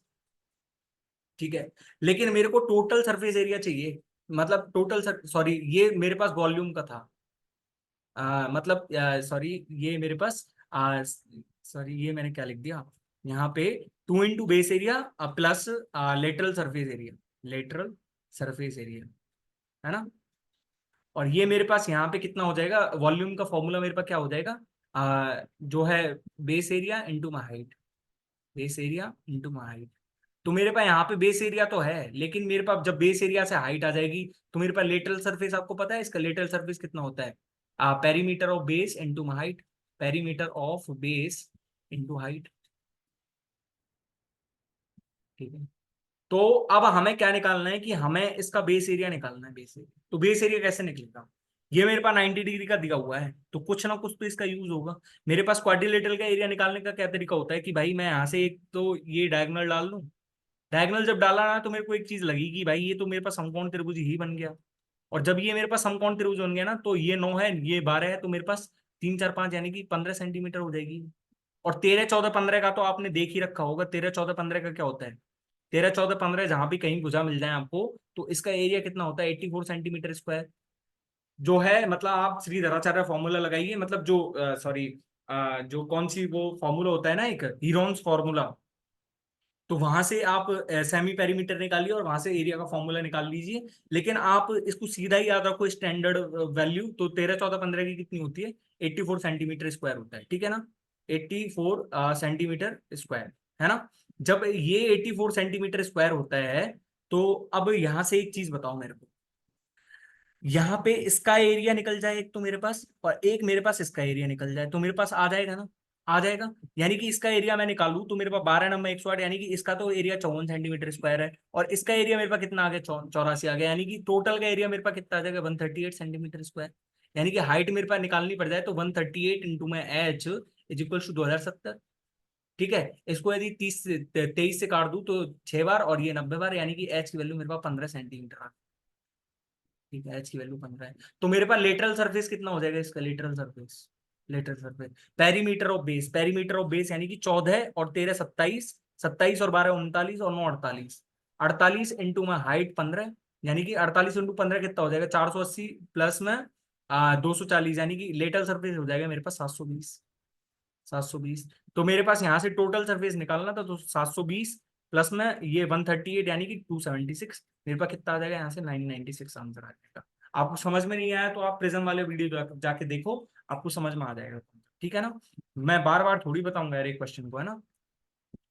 ये पिरामिड वाला क्वेश्चन है, पिरामिड वाला क्वेश्चन थोड़ा ध्यान से देना, क्योंकि पिरामिड थोड़ा सा इंपॉर्टेंट है और मतलब है ना थोड़ा सा डिफिकल्ट भी पड़ता है ना। लेकिन हमने तो वादा करा है आपसे कि भाई जितने भी जो है डिफिकल्ट क्वेश्चंस होंगे तो वो हम इस क्लास में करेंगे, क्योंकि आपका डर भी तो भगाना है ना हमें। ठीक है, ए pyramid has a square base whose sides is 8 centimeter.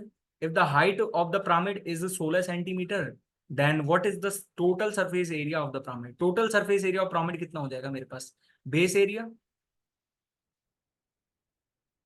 Area plus कितना हो जाएगा, बेस एरिया प्लस में लेटरल सरफेस। अब यहाँ पे मैं आपको पिरामिड बना के बताऊंगा, क्योंकि यहाँ पे बनाना जरूरी है ना। ये मेरे पास क्या है कि ये मेरे पास एक स्क्वायर बेस हो गया, है ना। ये स्क्वायर बेस हो गया मेरे पास ऐसे, है ना।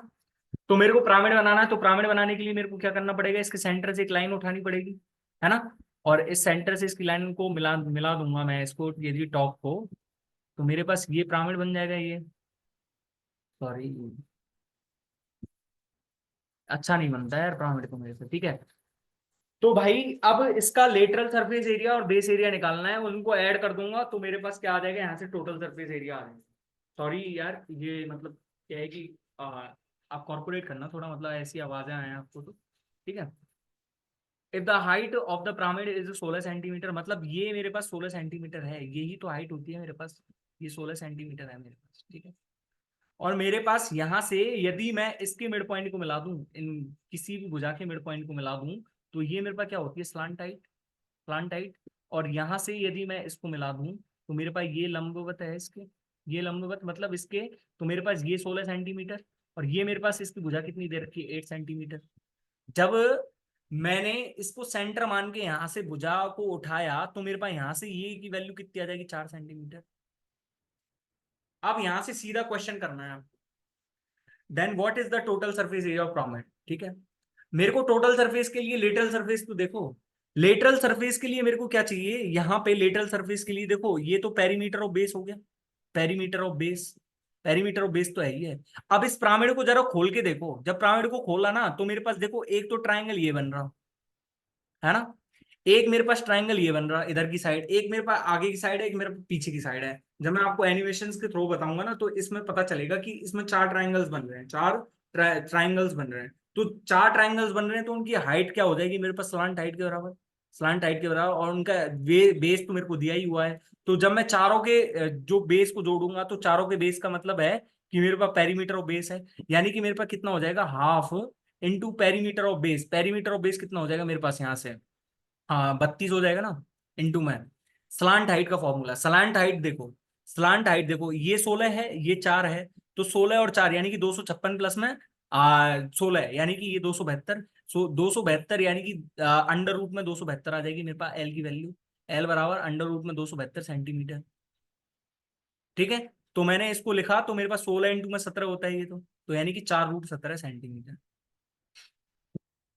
4 रूट 17 करो यहाँ पे, प्लस में बेस एरिया तो पता ही है तुमको 64 है, बेस एरिया 64 है। अब यहां से यदि ऑप्शंस भी चेक करूँ ना, तो मेरे पास 64 सिर्फ एक ही ऑप्शन में बन रहा है, 64 तो सिर्फ एक ही ऑप्शन में बन रहा है मेरे पास। यहाँ से 22 बन रहा है, यहाँ से मेरे पास 16 बन रहा है, यहाँ से मेरे पास 32 बन रहा है, तो मेरे पास आंसर तो यही है। लेकिन आपको भाई संतुष्टि के लिए करवाना भी तो है ये, मैंने ऑप्शन ही चारों गलत सेट कर दिए दिखते हैं, मेरे को ऐसा लग रहा है। ठीक है, मेरे को देखो 2 से 2 कट गया यहाँ पे, है ना, तो मेरे पास सही है ऑप्शन, तो 16। तो मेरे पास यहाँ से कितना आ जाएगा, 64 रूट 17 प्लस में 64, यही तो मेरे पास बेस एरिया है, मतलब यही तो मेरे पास पिरामिड का टोटल सरफेस एरिया है। आपको जब पिरामिड पढ़ाऊंगा तो वहां पे अच्छे से बताऊंगा। अभी आपको सिर्फ इतना समझना है कि भाई पिरामिड का जो है टोटल सरफेस एरिया कितना होता है, बेस एरिया प्लस में लेटरल सरफेस एरिया। और प्रिज्म का मैंने बता ही दिया था, यहाँ पे प्रिज्म का भी क्वेश्चन इंक्लूड करा, पिरामिड का भी कर लिया, ठीक है। अब ये मेरे पास है 11वां क्वेश्चन, और 11वें क्वेश्चन को मैं चाहूंगा कि खुद से ट्राई करें एक बार, पर मैं थोड़ा सा करवा देता हूँ। Three partners PQR divide rupees 31500 31500 amongst themselves in such a way that if rupees 5,000 8,000 and 7,000 are removed from their shares, that PQ and R received respectively, then the share of the sum that PQ and R will get are in the ratio 8:11:6। बड़ा logical question, logical तो नहीं होगा पर ठीक ठाक है मतलब। तो देखो ये मेरे पास यहाँ से 31,500 है, चाहे शेयर कुछ भी था, शेयर चाहे कुछ भी था, लेकिन उसने 5,000 निकाल लिया, एक ने पी ने 5,000 जो है रिमूव कर दिए उसमें से, 8,000 इसने क्यू ने कर दिए, और आर में से, आर के जो शेयर में से 7,000 रिमूव कर दिए। तो मेरे पास यहां से रिमूव कर दिए, मतलब मेरे पास टोटल प्रॉफिट तो इतना ही था ना, टोटल प्रॉफिट तो मेरे पास इतना ही था, मतलब बटा इतना ही प्रॉफिट है, बटा इतना ही प्रॉफिट है। लेकिन जब मैंने इतना इतना मैंने इसमें से निकाल लिया तो मैंने 20,000 निकाल लिया। जब मैंने 20,000 निकाल लिया तो मेरे पास कितना बचा, ये कितना बचा मेरे पास, ये मेरे पास बच गया 29500, सॉरी 295,000। ठीक है, मतलब मैं 20,000 ही तो निकाल रहा हूँ यहाँ से, 20,000, तो मेरे पास 295,000 हो गया। अब इस 8 + 14, यानी कि 8 + 6 14, और 14 × 25, इसी की वैल्यू मेरे पास 29500 है, 295,000। यानी कि देखो 25 एकम 25, 25 एकम 25, 25 × 200, यानी कि ये मेरे पास हो जाएगा 11,800। एक की वैल्यू मेरे पास 11,800 आ गई। How much money did P received, P received मतलब जो इनिशियली है यहाँ पे, इनिशियली, ठीक है।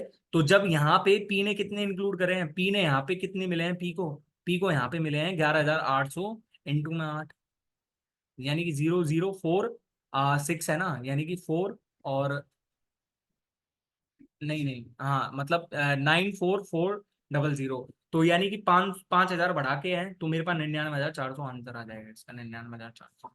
या फिर इसको ऐसे भी कर सकते हो कि भाई जो है 500 500 सारे ऑप्शंस में से घटा के देखो, इसमें से 5,000 घटा के देखो, इसमें से घटा के देखो 5,000, इसमें से 5,000 घटा के देखो, इसमें से 5,000 घटा के देखो, और फिर कहाँ से देखो कि भाई हमारे पास जो है 8 का मल्टीपल आ रहा है ऑप्शन, तो आप ऐसे भी कर सकते हो। ठीक है, मैं कर नहीं रहा हूँ क्योंकि वीडियो ज्यादा बड़ी हो जाएगी, तो भाई इसका कोई फायदा नहीं है, ठीक है ना। पर सारे ऑप्शंस मैच भी करेंगे, ये भी एक जो है बहाना हो सकता है कि भाई नहीं करवा रहा हूँ मैं, ठीक है। अच्छा, मेरे पास 12वां क्वेश्चन है, और भाई यदि आपको टाइम एंड वर्क का जो है बेसिक आता है तो ये क्वेश्चन हो जाएगा अच्छा से, वरना भाई आप बैठे रहना, एक बार में छोड़ने का प्रयास करोगे आप ये क्वेश्चन, ठीक है ना। Two pipes A and B can fill an empty tank in 18 hours and 27 hours, A ने 18 आवर्स में, बी ने 27 आवर्स में, ठीक है। Pipe C can drain the entire tank in 45 hours when no other pipe is in operation, मतलब C ने 45 our में empty कर दिया उसको, ठीक है। Initially when the tank was empty, pipe A and C were turned on, A and C were turned on, and after a few hours pipe A was turned off and pipe B was turned on instantly, यानी कि B और सी चल रहे हैं अब। In all, it took 55 hours to fill the tank. How many hours was pipe B turned on? आपको भाई देख, मैं एक सजेशन देना चाहूंगा ऐसे क्वेश्चन में, यदि आपको कोई तरीका नहीं सूझ रहा है ना, कोई तरीका नहीं सूझ रहा है, तो फिर आप बाई ऑप्शन जाया करो, तो फिर आप बाई ऑप्शन जाया करो, क्योंकि ऐसे क्वेश्चन ना ये बाई ऑप्शन हो जाते हैं, भाई ऑप्शंस हो जाते हैं। यदि आपका दिमाग हिट नहीं कर रहा है ना ऐसे क्वेश्चंस में, आपको टाइम एंड वर्क का कोई क्वेश्चन नहीं आ रहा है, तो भाई ऑप्शन से जाके करो उस क्वेश्चन को, 100% चांसेस है कि आप बैठा दोगे इस क्वेश्चन। अब यहाँ पे दिया हुआ क्या है कि मेरे पास कुछ आवर्स तो ए प्लस में सी चला है, और कुछ आवर्स मेरे पास बी प्लस सी चला है, लेकिन 55 आवर्स लिए हैं टैंक को फिल करने में। तो मेरे पास पहले टोटल उसकी वो तो निकाल लेता हूँ मैं, 18 और 27 का कितना होता है, मेरे पास 54 होता है, और 54 इंटू में 45, यानी कि 54 में 9 तो आ गया, 5 नहीं आया, तो 54 बन 270, यानी कि इसकी मेरे पास कितनी आ जाएगी, 15 एफिशिएंसी आ जाएगी, इसकी 10 आ जाएगी, और इसकी -6, क्योंकि भाई ड्रेन करने वाला टैंक है ना, ड्रेन करने वाला पाइप है, सॉरी।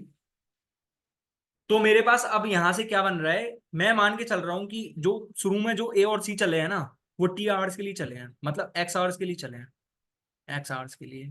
जब वो एक्स आवर्स के लिए चले हैं तो उन्होंने एक आवर में कितना भरा है, एक आवर में उन्होंने 9 भरा है, एक आवर में उन्होंने 9 ही तो भरा है, तो यानी कि एक्स आवर में कितने भरेंगे ये, 9x, 9x।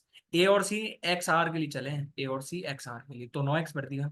अब बी और सी कितने आवर्स के लिए चले होंगे फिर, 55 - x के लिए 55 - x के लिए। इन्होंने कितना करा है, इन्होंने चला है ये एक आवर में कितना भर रहे हैं, ये 10 - 6 4 भर रहे हैं, तो 55 - x में कितने भरेंगे, इतना। तो अब मैं यहां से कितना कह सकता हूँ, 9x प्लस में 55 माइनस में x इंटू में 4, ये भरेंगे तो 270 ही ना टोटल। ठीक है, तो मेरे पास यहाँ से कितना आ जाएगा, 9x प्लस में 220 माइनस में 4x इज इक्वल टू 270, यानी कि x की वैल्यू मेरे पास सीधी सीधी 10 आ गई यहाँ से। यहाँ से 5x प्लस में 5x बराबर में 50, यानी कि x बराबर में। अब ये x बराबर में 10 कितना आया कि इतने घंटे तो मेरे पास ए और सी चले हैं, ए और सी। पर ए हमने जब 10 आवर के बाद बंद कर दिया, तो बी ने 45 आवर दी तो चला है, बी 45 आवर दी तो चला है। ये तरीका बाई ऑप्शंस कब है, जब आपको नहीं आ रहा है, बल्कि बाई ऑप्शंस करने का ट्राई मत करना वैसे इसको, क्योंकि बाई ऑप्शंस करोगे तो भाई बहुत टाइम चाहिए इस क्वेश्चन पढ़ने में, आप एक एक ऑप्शन चेक करोगे तो क्या मतलब निकल रहा है उस चीज से। ठीक है, मेरे पास है क्वेश्चन नंबर 13 और लीनियर रेस से रिलेटेड है, और लीनियर रेस वाला टॉपिक मैंने अच्छे से करवा दिया है अपने यूट्यूब चैनल इजी मैथ्स अड्डा पे, तो आप जाके देख सकते हो, मैं उसकी लिंक आपको डिस्क्रिप्शन बॉक्स में प्रोवाइड कर दूंगा। ठीक है, 3 runners A B and C run a race where runner A finishes 12 metres ahead of B, runner B and 18 metres ahead of runner C, while runner B finishes 8 meters ahead of runner C. Each runners travel the entire distance at constant speed. The length of race is. मैं यहाँ पे आपको पहले तो एक बार जो है direct method बताता हूँ इसका। देखो, ए जब यहाँ पे पहुंच गया ना, ए जब यहाँ पे पहुंच गया, तो मैंने मान के चला कि ए ने जब यहाँ पे पहुंच गया ना, ए यहाँ पे पहुंच गया, तो बी यहाँ पे है, मतलब बी और ए के बीच में डिस्टेंस कितनी है, 12 मीटर की डिस्टेंस है। ठीक है, और ए जब यहाँ पे पहुंच गया ना, तो सी यहीं पे बैठा है, सी यहीं पे बैठा है, और इनके बीच की डिस्टेंस कितनी है, 18 मीटर। मतलब मैं यहाँ से क्या देख पा रहा हूँ कि बी और सी के बीच में डिफरेंस कितने का है, 6 मीटर का, 6 मीटर। आपको यही तो कह रहा है ना ये क्वेश्चन, यही तो कह रहा है ना क्वेश्चन। अब दूसरी सिचुएशन में क्या है, दूसरी सिचुएशन में क्या मानना है कि भाई B finishes 8 metre ahead of runner C, यानी कि जब बी यहाँ पे पहुंच गया ना, तब बी और सी के बीच में डिफरेंस कितने का है, 8 मीटर का है, 8 मीटर का। ओके, यहाँ पे ये 8 मीटर है, यहाँ पे ये 6 मीटर है, तो भाई ये डिफरेंस कहां से आ गया भाई, ये डिफरेंस कहां से आया। तो एक चीज बताओ, यहाँ पे ए और बी थे, ए बी से मतलब सॉरी ए बी से ना 12 मीटर आगे था, यानी कि बी 12 मीटर पीछे था। अब बी ने 12 मीटर चल दिया आगे, बी 12 मीटर चल दिया आगे। जब ये बी 12 मीटर चला है ना आगे, तो उनके जो बीच का डिफरेंस है ना वो 8, जो 2 मीटर बढ़ गया, 12 मीटर चलने पे ही 2 मीटर बढ़ गया। तो मेरे को तो 8 मीटर का गैप करना है दोनों के बीच में भाई, फिनिश करने के लिए तो मेरे को 8 मीटर का गैप चाहिए। मतलब जब इन दोनों के बीच में 8 मीटर का गैप आ रहा है, तब वो बी फिनिश कर रहा है। मतलब इसका मतलब ये है कि इन दोनों के बीच का गैप यदि 8 मीटर के इक्वल करूंगा मैं, तो वो आ जाएगी कि भाई बी ने टोटल कितना दूरी चला है, यानी कि बी की जो सॉरी जो हमारी रेस है उसकी लेंथ कितनी है, वही तो आएगी बी ने जो टोटल डिस्टेंस तय करी है। यानी कि मैं यहां से कितना कह सकता हूँ कि जब बी 12 मीटर चला है, तो उनके बीच का डिफरेंस कितना बड़ा है, 2 बड़ा है। तो मेरे को तो 8 का डिफरेंस चाहिए ना, और 8 का डिफरेंस क्रिएट करने के लिए मेरे को बी को कितना मीटर चलाना पड़ेगा, 48 मीटर। तो हमारे पास 48 मीटर इसका आंसर हो जाएगा। आप ऐसे क्वेश्चन कर लो तो अच्छा है, नहीं तो हमारे पास दूसरा मेथड भी है। यहाँ पे ए मान लू, यहाँ पे मैं बी मान लू, यहाँ पे मैं सी मान लू। ए ने एक्स मीटर चला था तब बी ने चला था x - 12, और सी ने कितना चला था x - 18। लेकिन दूसरा हमसे कह रहा है कि बी और सी है, बी ने यदि एक्स चलाया तो सी ने कितना चला है, x - 8 चला है। तो मेरे पास जब स्पीड कांस्टेंट है, स्पीड तो मेरे पास कांस्टेंट है, स्पीड तो मेरे पास कांस्टेंट है, तो मेरे पास जब ये स्पीड है तो मेरे पास यही तो डिस्टेंस की वही रहेगी ना। मेरे पास टाइम तो कांस्टेंट रहता ही है, जितने समय में भाई लीनियर रेस पूरा टॉपिक ही इसी पे बेस्ड है कि हमारे पास टाइम है जो कांस्टेंट है, टाइम कांस्टेंट है मेरे पास। तो मैं यहां से एक चीज देख पा रहा हूं कि मेरे पास यहां से एक्स माइनस में 12 है अपॉन एक्स माइनस 18 है इज इक्वल्स टू मेरे पास एक्स अपॉन में एक्स माइनस 8 है। अब इसको तरीका बताता हूँ एक, इसको एक करने का। देखो यहाँ पे मेरे पास ये 12 है, यहाँ पे मेरे पास 18 है। यदि न्यूमरेटर और डिनोमिनेटर का मैं अंतर देखूं तो मेरे पास 6 का अंतर है। और यहाँ पे यदि मैं देखूं तो मेरे पास यहाँ पे कितने का अंतर आ रहा है, 8 का अंतर आ रहा है। मतलब मेरे को, मैं अल्टीमेटली करने क्या वाला हूँ कि मेरे को यहाँ पे क्रॉस गुना करना है, क्रॉस मल्टीप्लाई, और यहाँ से मेरे पास आंसर आ जाएगा एक्स की वैल्यू। कोई द्विघात समीकरण बनेगी उसको सॉल्व करके, मतलब द्विघात तो नहीं बनेगा, यहाँ पे एक्स स्क्वायर से एक्स स्क्वायर कट जाएगा। तो मेरे पास यहाँ पे 6 का गैप है, यहाँ पे 8 का गैप है। मैं इस गैप को सेम करने के लिए क्या करूँ, यहाँ पे मैं 4 का मल्टीप्लाई कर दूं, 4/4 का, और यहाँ पे मैं 3/3 का मल्टीप्लाई कर दूं, कोई दिक्कत नहीं है। तो मेरे पास जब 4/4 का करा तो मेरे पास 4x माइनस में 48 बन गया। और यहाँ पे मेरे पास कितना बन गया, 4x माइनस में 72 इज इक्वल्स टू, यहाँ पे मेरे पास कितना बन जाएगा 3x, और यहाँ पे मेरे पास कितना बन जाएगा ये, यहाँ पे मेरे पास ये बन जाएगा 3x माइनस में 24। तो भाई अब यहाँ पे देख लो कि यहाँ पे 24 का गैप है, यहाँ पे भी 24 का गैप है। मैं ऊपर के को बराबर कर दूं, नीचे को बराबर कर दूं, मेरे पास दोनों को ही बराबर करने पे एक्स की वैल्यू 48 आ रही है। चेक करके देख लो, ऊपर से चेक कर लो। 4x माइनस में 48x इज इक्वल 3x, या फिर नीचे से 4x minus 72 is equal to 3x minus में 24, ऐसे करके देख लो। ठीक है। अब ये डिसऑनेस्ट डीलर वाला क्वेश्चन है, और डिसऑनेस्ट डीलर वाले क्वेश्चन को आप खुद से मेरे को कमेंट बॉक्स में अंदर बताओगे। ठीक है। डिसऑनेस्ट डीलर वाला क्वेश्चन है, मैंने आप बहुत अच्छे से करवा रखा है अपने यूट्यूब चैनल पे ही।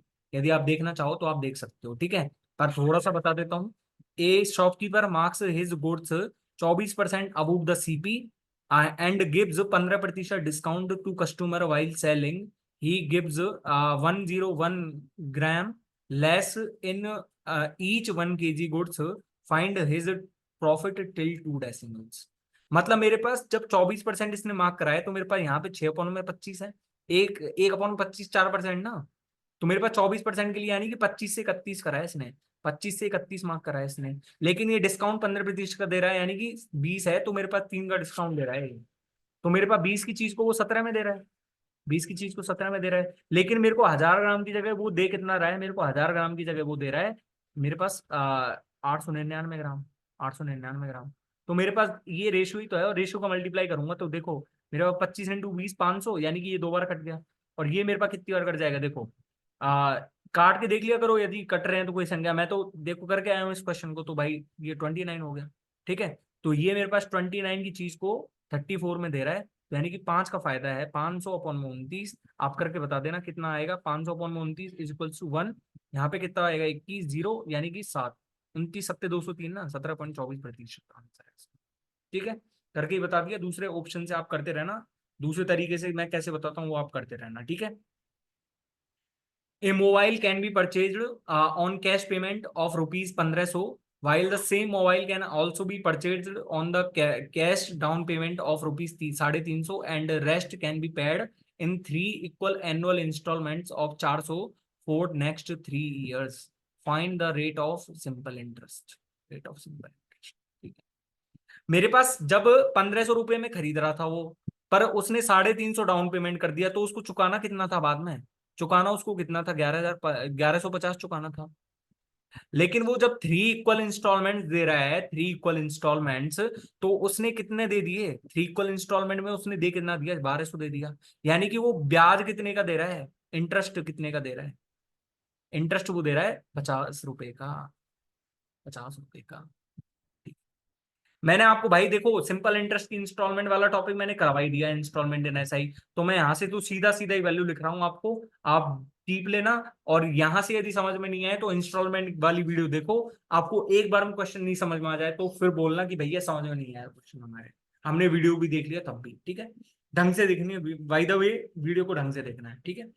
तो मेरे पास देखो 1150 था, है ना। लेकिन जब मैंने फर्स्ट ईयर के लिए इंस्टॉलमेंट चुना तो मेरे पास ये 1150 ही था, यानी कि 1150 पे लगाया, 1150 इंटू में R%। ठीक है प्लस। अब 1150 में से मैंने कितना दे दिया, 400 दे दिया, यानी कि मेरे पास 750 बचा, 750 पे R% लगा मेरे पास। इसमें से 400 दूंगा तो मेरे पास 350 का R% हो गया। इसी की वैल्यू तो मेरे पास कितनी दे रखी है, इसी की वैल्यू तो मेरे पास 50 है। पीआरटी अपॉन में 100 वाला फॉर्मूला लगाओ तो यहाँ से 50 इसी की तो वैल्यू है मेरे पास। यानी कि मेरे पास यहाँ से 1150 और साढ़े 700 यानी कि 1900 और 2250 यानी कि 2250 का R% इज इक्वल्स टू मेरे पास 50 है। यानी कि मेरे पास यहाँ से कितना आ जाएगा आर की वैल्यू, आर की वैल्यू आ जाएगी मेरे पास 5000 अपॉन में 2250। यानी कि देखो ये मेरे पास हो जाएगा 20 अपॉन में सॉरी 20/9 है ना। 20/9 ही आ रहा है क्या, ये मेरे पास जीरो से जीरो कट गया तो 20/9 मतलब मेरे पास जो है, कहाँ गड़बड़ी हुई है भाई मेरे से। 350 का R% यही तो कर दिया मैंने, है ना। इसी का तो मेरे पास 50 आ रहा है वैल्यू, तो मेरे पास 2250 का R% इज इक्वल्स टू 50 है, तो मेरे पास यहाँ से मल्टीप्लाई हो जाएगा इसका।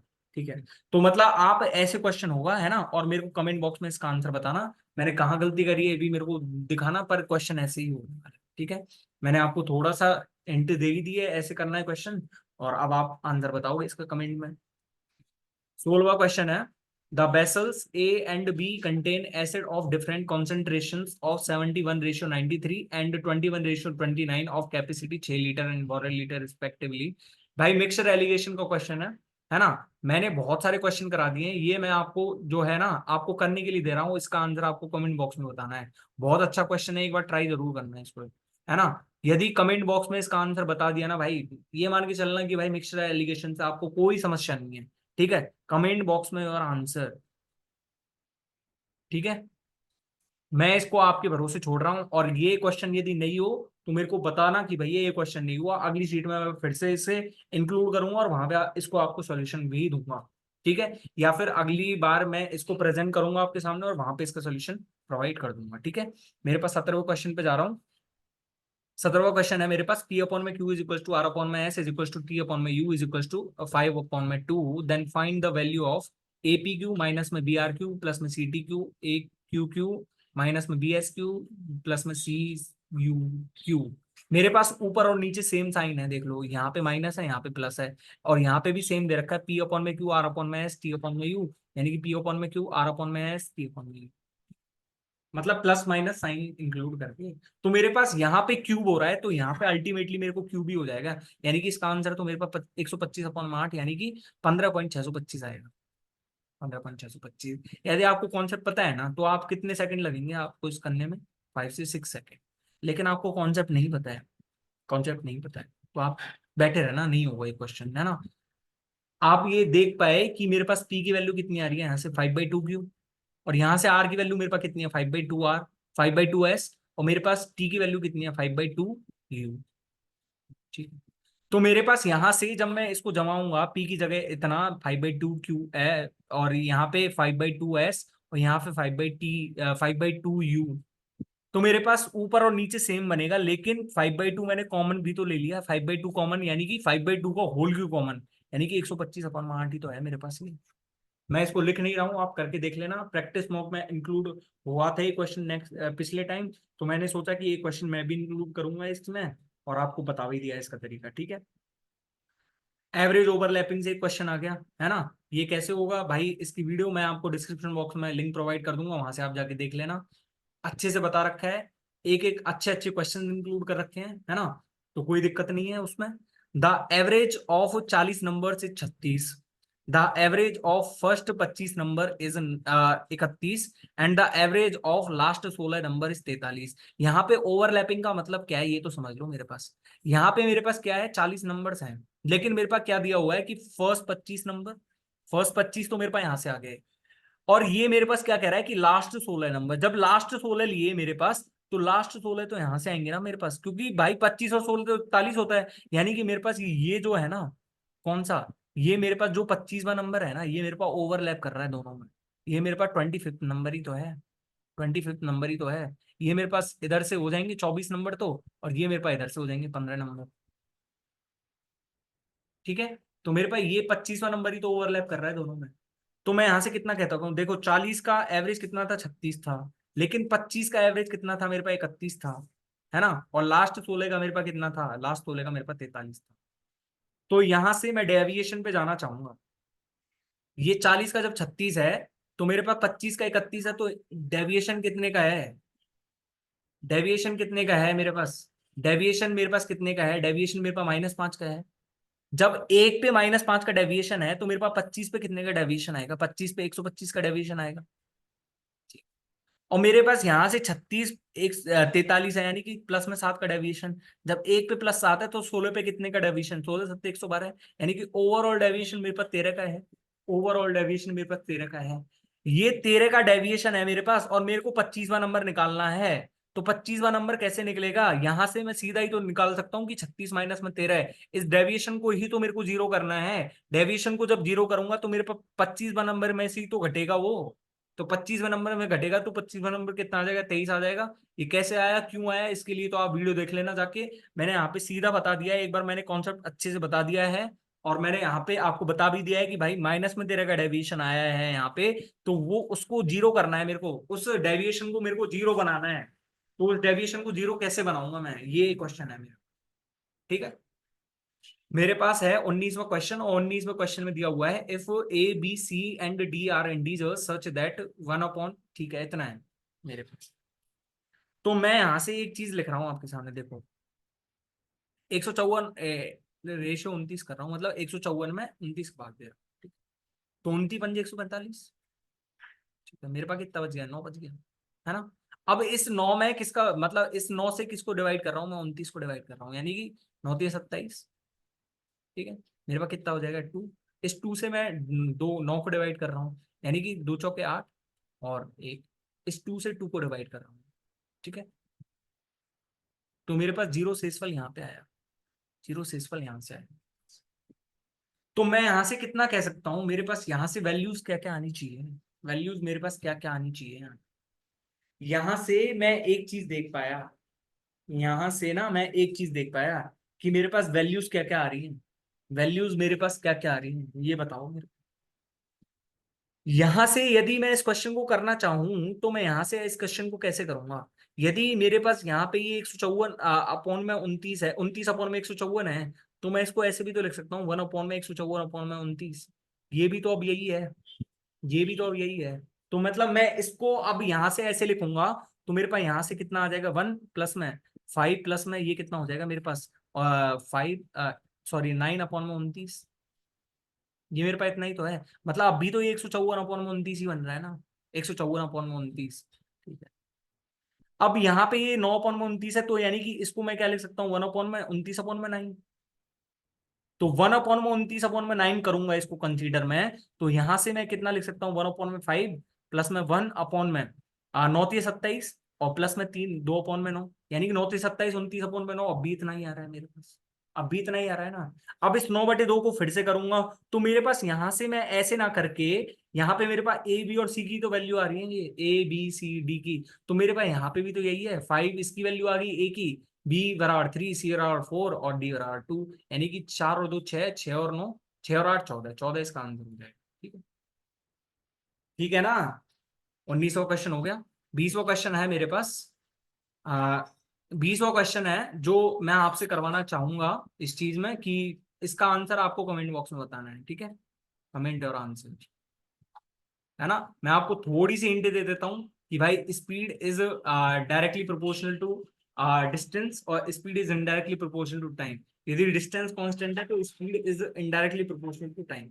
मतलब मेरे पास यहाँ पे चलो बता ही देता हूँ, स्टॉपेज जब करती है तो उसकी एवरेज, विदाउट स्टॉपेज उसकी स्पीड है 70 km/h, और स्टॉपेज के साथ उसकी एवरेज स्पीड है 56 km/h। मतलब मेरे पास 70 है पहले तो, और 70 से कितनी हो रही है? 56 हो रही है, यानी कि मेरे पास टाइम कितने हो जाएगा? 4 से 5 लगेगा, 4 से 5, ठीक है।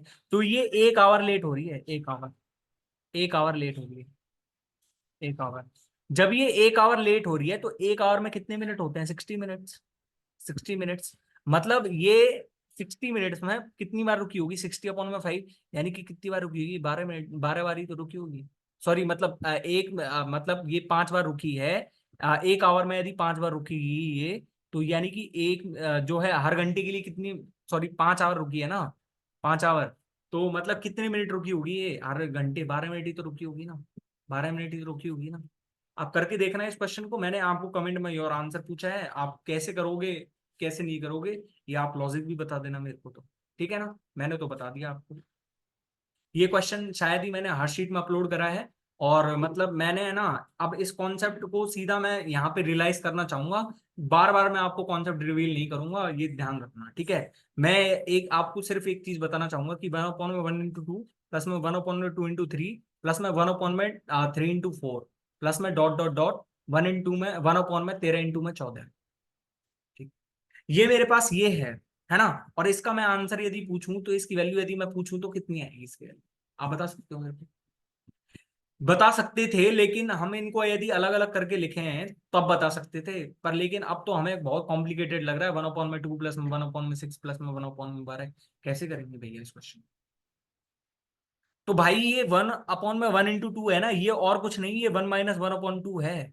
ये यहाँ पे और कुछ नहीं, ये 1/2 माइनस में 1/3 है। ये और कुछ नहीं, ये 1/3 माइनस में 1/4 है। तो यानी कि मैं यहाँ से कितना कह सकता हूँ, ये 1/13 माइनस 1/14 है। तो देखो 1/2 से 1/2 कट गया, 1/3 से 1/3 कट गया, तो 1/13 से 1/13 भी कट जाएगा, यानी कि मेरे पास 1 माइनस में 1/14, यानी कि मेरे पास 13/14 आंसर था इसका। 13/14।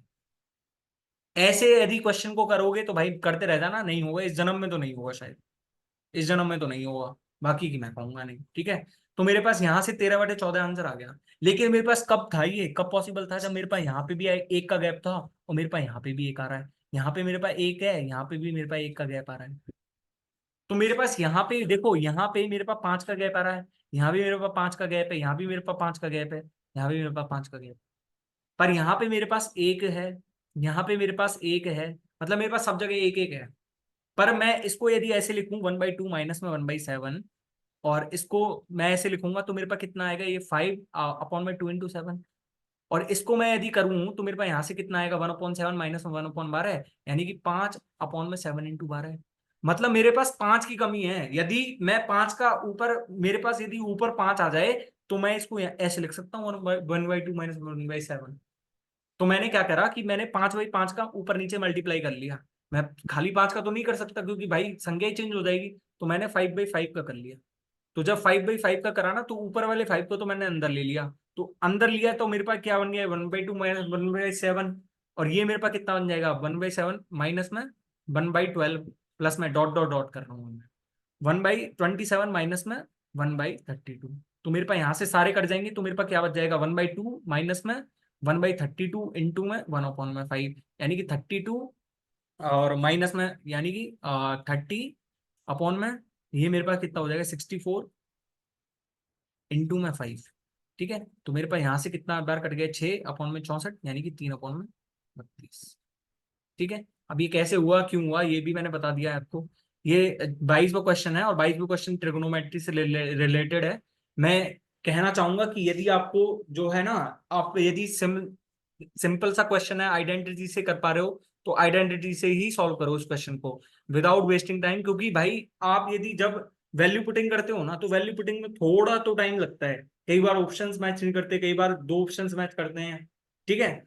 तो भाई जहां पे आप बिल्कुल ही नहीं सोच पा रहे हो कि भाई, तब आप वैल्यू पुटिंग करो तो अच्छा है। बाकी आप आइडेंटिटी से ही सॉल्व करो इस क्वेश्चन को। तो आइडेंटिटी से मैं सॉल्व करवा रहा हूँ, देखो यहाँ पे कैसे। ये मेरे पास 1 प्लस में साइन थीटा माइनस में कॉस स्क्वायर है, यानी कि ये मेरे पास अल्टीमेटली क्या है, साइन स्क्वायर प्लस में sine theta, sine square plus में साइन थीटा। और ये मेरे पास क्या है, सेक थीटा प्लस में टेन टेन थीटा। ये सेक थीटा प्लस में टेन थीटा मेरे पास क्या है, यहाँ से ये मेरे पास है 1 प्लस में साइन थीटा अपॉन में कॉस थीटा। ठीक है। अब देखो यहाँ पे ये मेरे पास क्या है, 1 प्लस में कोसेक थीटा, है ना। और यहां से ये मेरे पास क्या बन जाएगा, cosec square, sorry, cos square theta upon में साइन थीटा, इंटू में 1 माइनस साइन थीटा। ठीक है। ये मेरे पास 1 माइनस साइन थीटा है, मतलब मैं इसको भी यदि कॉस को भी 1 प्लस 1/1 साइन थीटा कर दूं, तो मेरे पास यहां से भी कितना आ जाएगा मेरे पास। पहले इसको सॉल्व करते हैं। यहां से साइन थीटा कॉमन लिया तो मेरे पास 1 प्लस साइन थीटा, इंटू में 1 प्लस में साइन थीटा अपॉन में कॉस थीटा। तो ये मेरे पास इस इक्वेशन को यहां से सॉल्व करने पे मेरे पास आ रहा है साइन थीटा कॉस थीटा, सिर्फ इस वाले टर्म को जब मैंने सॉल्व करा तो। अब इस वाले टर्म को सॉल्व कर रहा हूं मैं, इस वाले टर्म को मैंने सॉल्व करा तो मेरे पास देखो ऊपर 1 प्लस साइन थीटा बन गया, साइन थीटा नीचे भी आएगा, तो साइन थीटा से साइन थीटा मैंने काट दिया। तो मेरे पास यहाँ पे क्या बच जाएगा, कॉस स्क्वायर थीटा। और यहाँ पे ये 1 माइनस में साइन थीटा है ये। तो देखो 1 minus sine 1 plus sine cos square, यानी कि ये मेरे पास कट जाएगा इससे, तो मेरे पास sine theta cos theta answer आ गया ना इसका। मैंने लिखा नहीं है भाई, ज्यादातर जो मैं लिखने की, जहां पे मेरे को लिखने की जरूरत नहीं पड़ती ना, तो वहां पे स्किप करो। जहां पे आप सोच पा रहे हो ना इस क्वेश्चन को कि भाई मैं इसको इतना सोच सकता हूं, तो वहां पे लिखो मत। ठीक है। 23वां क्वेश्चन है when writing composite numbers from 16 to 97, how many such numbers are there which have the digit 4 only once. Composite numbers क्या होते हैं आपको पता होगा, मतलब संयुक्त संख्याएं। संयुक्त संख्या क्या होती हैं कि जिनमें सिर्फ एक का और 44 का ही भाग, मतलब एक का और उस खुद संख्या का ही भाग नहीं जाता, और संख्याओं का भी भाग जाता है, मतलब और डिविजिबल डिविजिबल होती हैं और संख्याओं से भी, वो भाज्य संख्याएं जिन्हें बोलते हैं। ठीक है। तो मेरे पास 16 से 97 के बीच में जाना है, और कंपोजिट होनी चाहिए, और चार एक बार आना चाहिए। तो मेरे पास इंडिविजुअली लिखना पड़ेगा। यहाँ पे पहली संख्या तो मेरे पास 24 है यार, दूसरी 34 है, तीसरी मेरे पास कितनी आ जाएगी, मेरे पास 41 नहीं आ सकती, क्योंकि 41 मेरे पास संयुक्त संख्या नहीं है। 41 मेरे पास संयुक्त संख्या नहीं है, कंपोजिट नंबर नहीं है। तो मेरे पास 42 आएगी। 43 नहीं आएगी क्योंकि कंपोजिट नहीं है। 44 भी नहीं आएगा क्योंकि 44 में दो बार 4 आ रहा है। तो यानी कि मेरे पास यहाँ पे 45, 46, 47 नहीं आ सकता क्योंकि प्राइम नंबर है। 48 आएगा, 49 आएगा, फिर उसके बाद 54, फिर 64, फिर 74, फिर उसके बाद 84, फिर उसके बाद 94। तो मेरे पास कितनी संख्या हो गई, 1 2 3 4 5 6 7 8 9 10 11 12। ठीक है। और एक संख्या कहाँ कम रह गई, 24 34 42 43 44 45 46 47 48 49। ठीक है, मतलब यही तो है, और तो क्या है। 14 से जो है हमको 16 से 97 के बीच में तो लेनी थी। ठीक है। तो भाई यदि ऑप्शंस गलत हो तो बताना मेरे को, है ना। ठीक है। तो अब हमारा 24वां क्वेश्चन आ गया। 24वां क्वेश्चन क्या कह रहा है, ये मैंने इसलिए इंक्लूड करा है कि देखो भाई, जो पिछली सीट में इंक्लूड कर रहा था पर स्टूडेंट्स को समझ नहीं आया था, तो भाई अब मैं इस क्वेश्चन को इस सीट में इंक्लूड करने का मतलब यही है कि मैं इसको समझाऊंगा। ठीक है। An outlet tank can throw out 12 tons of water per hour.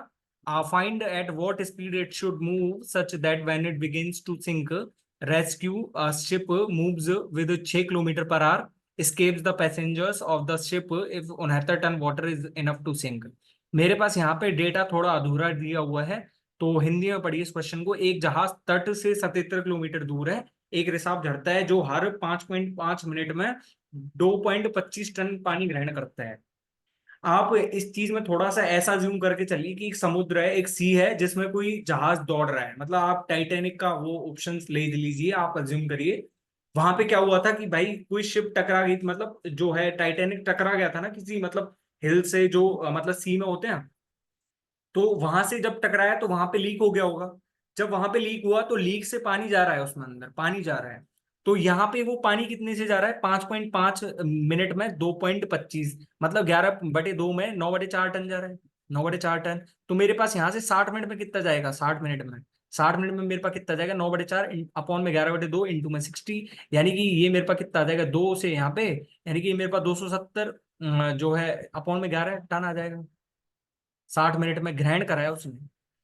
अब भाई जैसे ही जो है शिप में बैठे लोगों को पता चलेगा, तो भाई कोई जुगाड़ तो ऐसा होगा कि भाई बाहर निकालेगा जो पानी, कोई ऐसा टैंक वो जो है उसमें चलाएंगे जिससे वो पानी बाहर निकलेगा। जब वो बाहर निकलेगा तो उस टैंक में कितनी कैपेसिटी दे रखी है मेरे को, 12 टन दे रखी है। 12 टन पर आवर फेंकता है वो। तो 12 टन जब पर आवर फेंकता है तो मेरे पास एक जो 60 मिनट में मेरे पास जो शिप में पानी कितना आ जाएगा, 60 मिनट में शिप में पानी मेरे पास कितना आ जाएगा, ये 270 अपॉन में 11 माइनस में 12, यानी कि ये मेरे पास कितना आ जाएगा, 138 अपॉन में 11 टन। 138 अपॉन में 11 टन आ गए ये मेरे पास। लेकिन ये तो 1 आवर में आया है, और यहाँ पे कह कितना रहा है कि 69 टन जब वाटर फिल हो जाएगा ना उसमें, तो वो डूब जाएगा। तो वो डूब जाएगा, मतलब यहाँ नहीं कि मैं यहाँ से कितना कह सकता हूँ कि 69 अपॉन में 138 अपॉन में 11 इज इक्वल्स टू, यानी कि 11/2 आवर। तो 11/2 आवर में डूब जाएगा यदि उसको बचाया नहीं गया तो। 11 आवर में, 11/2 में 2 आवर्स में वो डूब जाएगा। तो मतलब 11/2 आवर्स वो चल लेगा, मतलब इतना वो चल रहा है। जब वो 11/2 आवर्स चला और रेस्क्यू सिर्फ आगे से आ रहा है, तो मतलब 77 किलोमीटर पे ही तो चला है, 77 किलोमीटर अपॉन में एक्स। मैं किसको चाल मान रहा हूँ, एक्स जो है मैं उसकी चाल मान रहा हूँ जो कि डूबने वाला है, और हमारे पास रेस्क्यू सिप की चाल कितनी दे रखी है, मेरे को 6 दे रखी है अपॉन में, इज इक्वल्स टू 11/2। तो मेरे पास यहाँ से कितना आ जाएगा, 154 is equals to 11x plus में 66, यानी कि जो है x की वैल्यू मेरे पास कितनी आ जाएगी यहाँ से, 154 माइनस में 66, यानी कि ये मेरे पास हो जाएगा 88। 11x तो है, यानी कि x की वैल्यू मेरे पास 8 किलोमीटर पर आ रहा है। इसका आंसर 8 किलोमीटर पर आ रहा है, ना कि जो है और कुछ, 8 किलोमीटर पर आ रहा है इसका आंसर। ठीक है, ये मेरे पास 25वां क्वेश्चन है। और भाई मैंने जो डे 2 वाली वीडियो करवा दी है, ठीक है ना। चित्र वाले क्वेश्चन जो होते हैं ना, बहुत बहुत आसान रहते हैं, बहुत आसान, ठीक है। In the following figure at the centre O, if the chord A B subtend double the angle that is subtended by the chord C D and angle A E B. A E B कौन सा है, A E B is equal to two कोण A O B. To कोण A O B मतलब ये इसका दुगना है, मतलब यदि ये जो है ना एक्स है, तो मेरे पास ये 2x है। ठीक है, अब ये मेरे पास कह क्या रहा है कि सी डी कोई एंगल बना रही है ना, सी डी यदि कोई थीटा एंगल बना रही है, तो जो है ना ए बी कितना बना रही है, ए बी कितना बनाएगी, ए बी मेरे पास बनाएगी 2 थीटा। यानी कि ये मेरे पास कितना है, 2 थीटा है, मतलब एक्स की वैल्यू ही मेरे पास 2 थीटा है। तो मेरे पास यहाँ से जो 2x की वैल्यू कितनी हो जाएगी, मेरे पास 4 थीटा। ठीक है, 4 थीटा। अब ये मेरे पास ऐसे हो गया, लेकिन मैंने आपको एक चीज बताई थी कि ये देखो मेरे पास कोई पॉइंट है बाहर से, ये मेरे पास एक टेंजेंट ये जा रही और एक टेंजेंट ये जा रही, और इससे मैंने रेडियस को मिला दिया। तो ये मेरे पास 90 डिग्री का एंगल है ना, क्योंकि रेडियस और टेंजेंट के बीच में 90 डिग्री का एंगल बनता है, और ये भी मेरे पास 90 डिग्री का है, ये भी मेरे पास 90 डिग्री का है। तो मैं यहाँ से कितना कह सकता हूँ कि बचे कुछ दो एंगल का योग भी मेरे पास 90 डिग्री है, यानी कि 4 थीटा प्लस में 2 थीटा की वैल्यू मेरे पास 180 डिग्री है। तो मेरे पास यहाँ से थीटा की वैल्यू कितनी आ जाएगी, 30 डिग्री। जब थीटा 30 डिग्री आ गया, तो मेरे पास सीओडी की वैल्यू पूछ रहा है, तो सीओडी मेरे पास कितना हो जाएगा, 30 डिग्री तो है इसमें, 30 डिग्री। ठीक है, तो भाई 25 के 25 क्वेश्चन करा दिए हैं। और भाई जिन क्वेश्चन पे आंसर मैंने ये बोला है ना कि कमेंट योर आंसर, तो प्लीज कमेंट करना उसका आंसर पे। यदि भाई कमेंट करते हो ना, तो मैंने फायदे भी बता दिए उस चीज के। बाकी आपकी मर्जी है, जैसा आप करना चाहो, कोई दिक्कत नहीं है। और यदि कमेंट बॉक्स में आप आंसर बताते हो और आपसे कोई क्वेश्चन नहीं हो पा रहा है, तो वो भी बताइए मेरे को, मैं दोबारा से आपको समझाऊंगा उस चीज में। लेकिन आपके माइंड से ना सिर्फ मैथ्स का डर खत्म होना चाहिए, कि भाई हमें मैथ से कोई डर नहीं है, कैसा भी क्वेश्चन आ जाए, कितना भी बढ़ा जाए, हम करने का प्रयास करेंगे एटलीस्ट। ठीक है, तो आई होप आपको वीडियो पसंद आई होगी, और वीडियो पसंद आई है तो please like share and comment, share जरूर कर दिया करो अपने दोस्तों के साथ। And thank you so much, मिलते हैं नेक्स्ट वीडियो में, तब तक के लिए बाय।